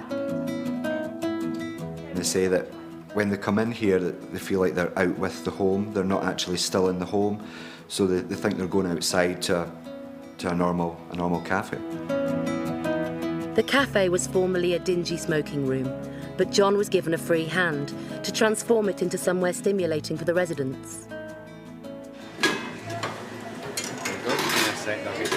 Because we're in the dining room and the residents spend a lot of time in the dining room, I get to know them quite well. And normally when a new resident comes in, I'll sit with that resident just to check what the likes, what the dislikes are, if they've got any dietary requirements. And they tell you about, you know, their life, and you're supposed to be there for about 50 minutes, it ends up to about half an hour, you know. It's like an extension to my family. Today is one of the home's regular theme days, and the dining room is being transformed into a Western saloon. Meanwhile, the home's chaplain, Alison McCaffrey, is leading prayers and sticking to the theme. Well, today, I'll give you a clue. Today, we're going to be thinking about the Wild West. We have the prayers once a day, which is really the Christian thought for the day. John comes up with these themes, and we try to link it in. So the idea with the cowboy hat today is that cowboys, well, certainly in the films, sing, "Oh, give me a home where the buffalo roams," and just linking that into the scripture references to home and what home means to us. Trust in God, trust also in me. That spiritual side needs nurturing as much as the physical side. You ready again? Working with the elderly people, there is so much joy, so many mission opportunities for me. I learn so much, and it is so much fun. Shall we go this afternoon? Have a coffee and a cake? Yes. We do try to do quite a lot of individual activity. We try to promote one-to-one activity, which might involve hand massage, having your nails done, foot soaks, general one-to-one chat about the good old days or even the bad old days. Even if it's just for a few seconds, we can engage with them. You're looking well. David Moore's wife, Linda, is someone who appreciates that personal care. She visits David every day. This is the last illness I would have thought would have hit my husband. I have a week most days when I think about what was and what wasn't, you know. This was a man that was athletic, football, captain of the golf club, you name it, he did it. This place has been wonderful. It really has. It's airy, it's light, there's no nasty smells. The staff are lovely, they really are. And the chef here, I've got to mention him, is excellent. The food is wonderful. That was also the opinion of the judges at the Salvation Army's Social Services Awards, where John O'Donnell's exceptional contribution was recognised.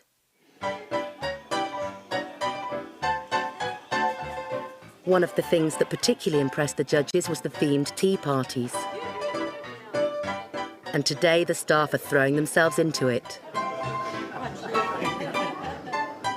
The theme days are also a way of providing stimulation for the people who live here. They smile, they will laugh, they will come and put their arms around people who might be dressed up. They like to be with people who are having fun. And for me, it's a very meaningful activity.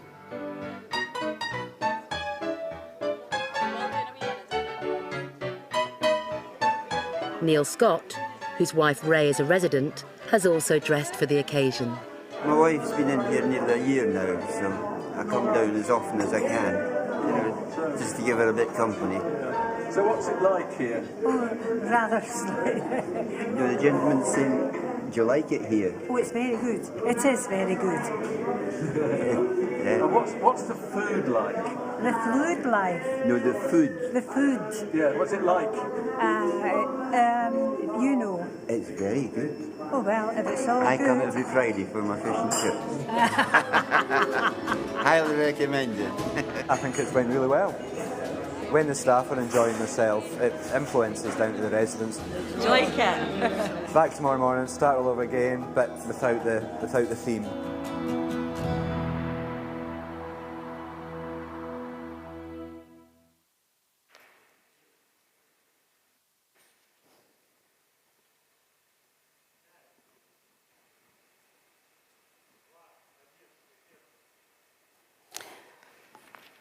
Впереди нам с вами предстоит... Well, we still need a lot of things to do to make all our geriatric houses this way. And first of all, we are talking about conditions involving investments. We need to create attractive investment climate in Ukraine. We have two more speakers ahead, and I would like to thank Oksana, and I would like to present you Mr. Anatoly Tsarenko, because he is a doctor. Also, he's the head of the Cathedral of Palliative and Hospice Medicine of National Medical Academy of Vocational Education. That is the only one in Ukraine whose scientific paper is about comfortable conditions in life, when someone lives the life with a smile, not with suffering. That is the only one man who knows how it should be. Anatoly, the floor is yours.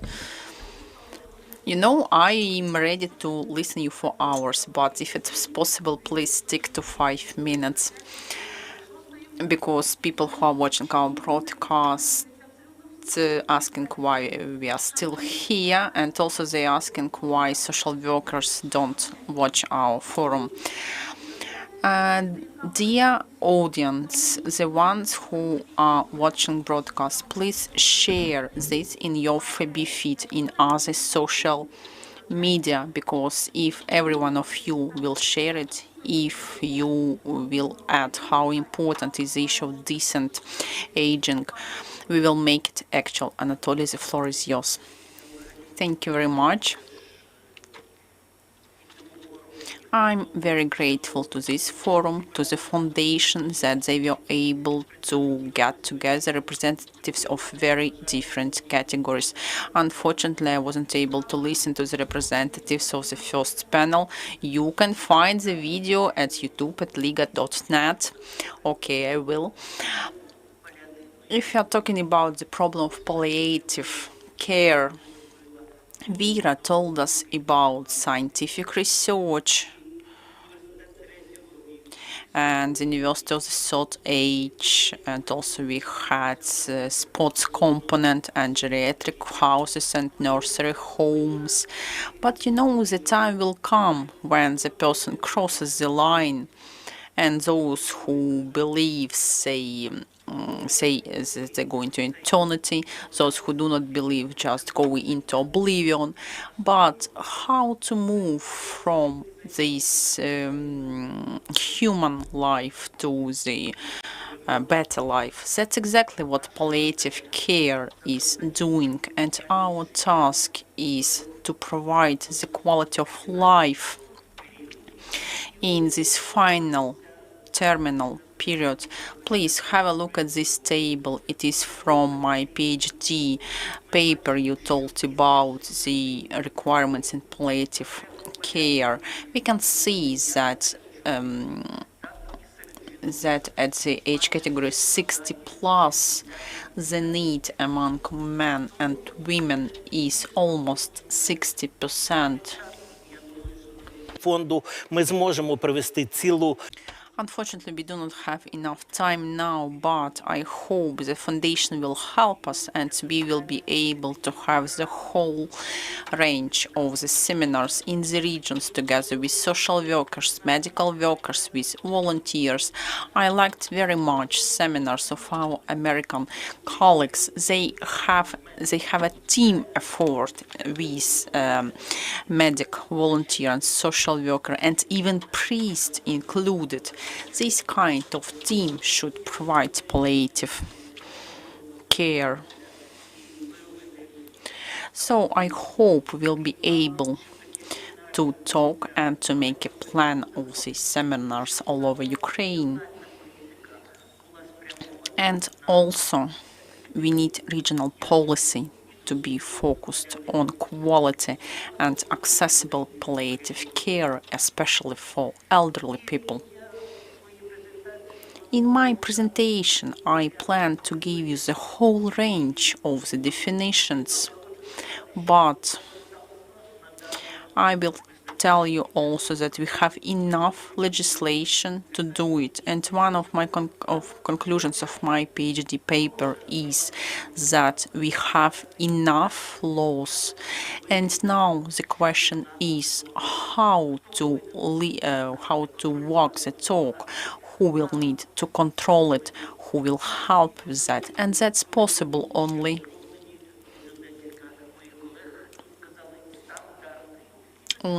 when standards are developed. And in this case, it won't be important who will provide this care, public facility, private facility, hospital, social service. They will have a guideline. The institution will know what they should do. And control bodies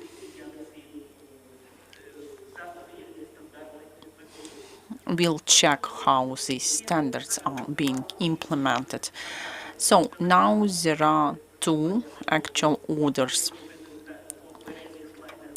On previous orders you can see that this is the order, there was the order 1370 about palliative care, and that is the order number 58 about the state standard of palliative care. Minister of Social Policy has brave standard about confirmation of state standard of palliative care, and I think that thanks to today's forum we can set up a cooperation between healthcare facility and social services, not to send our clients to each other as it happens often. Elderly people, if we can provide them this kind of multidisciplinary approach with the patient and his family in the core, and everyone around will provide quality care for him, it will be effective. And here you can see 4 components. We can talk about palliative and hospice care only when professional component is in, professional psychological help, social component, and spiritual one. If you have these 4 pillars, it means that your palliative care is in place. If you don't have any of them, we can talk just about some aspects of it. As my time is limited, I can show you the system of palliative hospice care that we want to create. We need political will, support of the whole society, adequate legislation, training and motivation of the staff, and support of the regional authorities, and also the development of volunteers, charities, so on and so forth. And the last slide, I'm very pity I had so less time. That's what you were talking about. On the 13th International Congress of Palliative Care in Prague, it was said that effective palliative care should provide such a treatment and care that patient would go into better life with happiness and smiling. That's exactly what I wish myself and everyone present. You know, sooner or later all of us will go there, so it's better to do it this way. Ще раз вибачитися перед вами, що прискорювати. Anatoly, thank you very much. I'm so sorry you didn't have enough time, but we should wrap up the first day of our forum. See you here tomorrow, and really I want to see your PhD paper. But we have one more speaker left, and his story is also very interesting because, as you probably know, here we are discussing the model of the decent aging, but it was started in 2017 when there was a state policy of aging was developed till 2020. So what about its implementation? What was done? What wasn't done? After implementation 2018, as we are now in 2021. To answer this question, I would like to invite the person who took part in the development of this strategy. That's Irina Kurilova, who is the professor of Institute for Demography and Social Research. She also has PhD in economics. Irina, I should confess that when we were preparing for a forum, we sent a letter to the Cabinet of Ministry to ask what is the stage of strategy implementation. You know what was the answer? Can you guess? As far as I know, there is a 2019 report. We didn't get any response, and probably you know more. Probably you can represent the Cabinet of Ministers of Ukraine at the moment. I cannot do that, but I can tell you what I know. Please do. First of all, I would like to say that I'm very happy to be here, and I would like to say that civilized oldness is a global trend, and in general, policy on demographic oldness shouldn't fight this process but adapt the society and all institutes of the society to demographic oldness and to specifics of demographic situation. That's why let's go to the specific of Ukrainian situation and what are the priorities of the strategy of civilized longevity. I hope you can see this slide, and Ukraine is in top 30 oldest countries of the world. Here there are people over 65 years. There are about 13% of them. Due to the high level of oldness, longevity in its traditional understanding 80-85 years is not possible for majority of people, and it's less than in European countries. And we can make a conclusion that our main problem is health and longevity of people who are older than 60 and 65. On this slide, you can see that in comparison with the developed European countries, in Ukraine, young pensioners die very often. even before 80 and 85 years old, especially men. So based on that, the first priority is the health. I have no doubt you discussed it a lot today, but also one of the painful problems in Ukraine is the low level of activity of elderly people. It is connected to their health, to the economic situation. And here you can see employment level 60-64 years old. As you can see, in Ukraine, this indicator is lower than in the most of European countries, including our neighbors.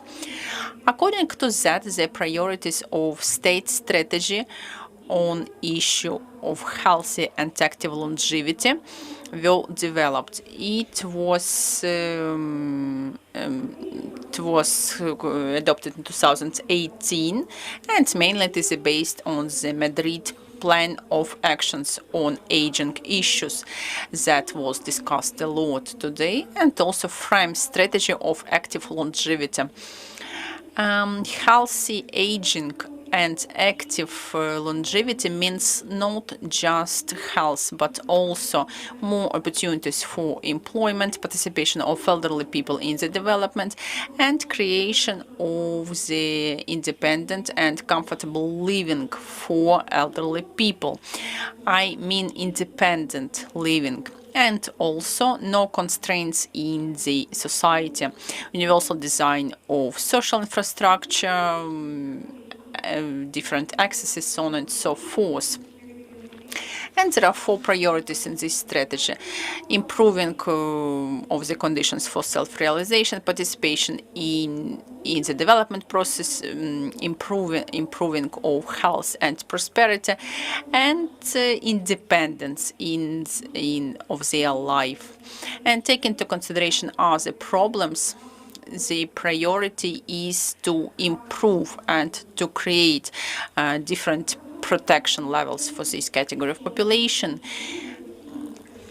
Here you can see that elderly people think their contribution to the society even lower than World Health Organization. It's underestimation. And elderly people do not have very high self-esteem, unfortunately.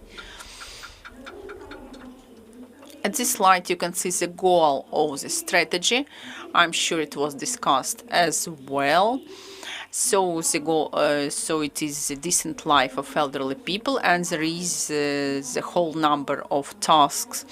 I don't have enough time to tell you about the slides, so please be attentive to it yourself. And here there is a whole list of the measures, organizational, legislative. Only the one about psychiatric help, creation of the comfortable conditions of living for elderly people, favorable environment, a lot of measures. And that is 2019 outcomes report. But surely pandemic changed it a lot. But if we analyze the report, we will see that the most results were achieved in the legislation, analytical work. I mean the studying cause international experience, awareness connected to the building of image of elderly people, increase of the activity, awareness raising in different issues, focused on the improvement of life of elderly people. And also promotion and progress could be better. And here you can see the constraints that don't allow us to implement the strategy, because if we eliminate them, we can move forward. Surely COVID-19 pandemic showed a lot of negative factors. For instance, social services for elderly people,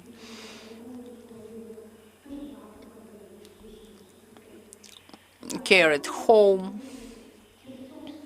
But in the whole world, the pandemic was had very painful consequences on social services because, you know, elderly people was a risk group. They need self-isolation. That's very controversial and difficult. Also, we have a lack of heredity.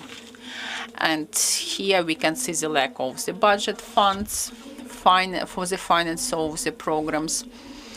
Regarding the strategy tasks, there are no finance resources defined required for different measures.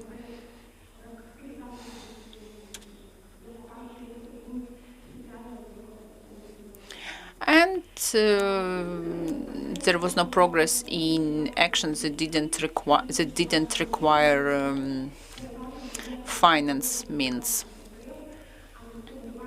And also the strategy is focused on the basic needs, not on the expansion. Also, communication strategy is absent. I mean sharing the information on the local level, on the central level. Also, there is a lack of mindset changes that could speed up the implementation of the strategy. I mean, ageism, age segregation, things like that. Irina, I'm really sorry for interrupting you, but please do not read and do not speak that quickly, because our audience can lose something in the speed of your speech. So probably you can just tell us the main thesis of your presentation. Plus, you know, I promised our audience to finish at last because we are 15 minutes behind the program already. So please, could you please sum up? So the lack of mindset changes and absence of monitoring, and the most important, lack of finance. Surely lack of finance doesn't allow progress to go. Let's see what 2021 will bring us. And also,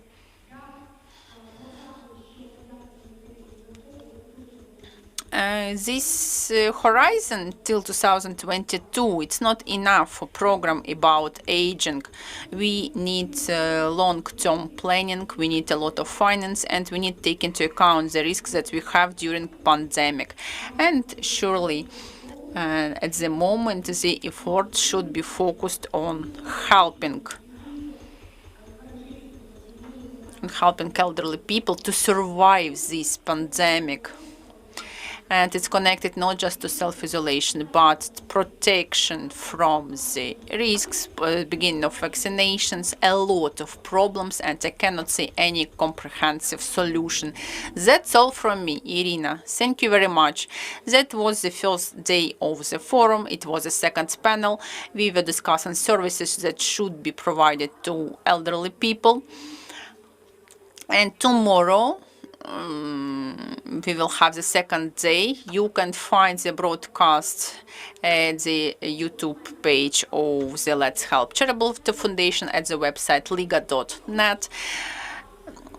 So this large-scale initiative happens in Ukraine for the first time. Yes, we understand that we have a lot of gaps in decent oldness, and we understand that we need a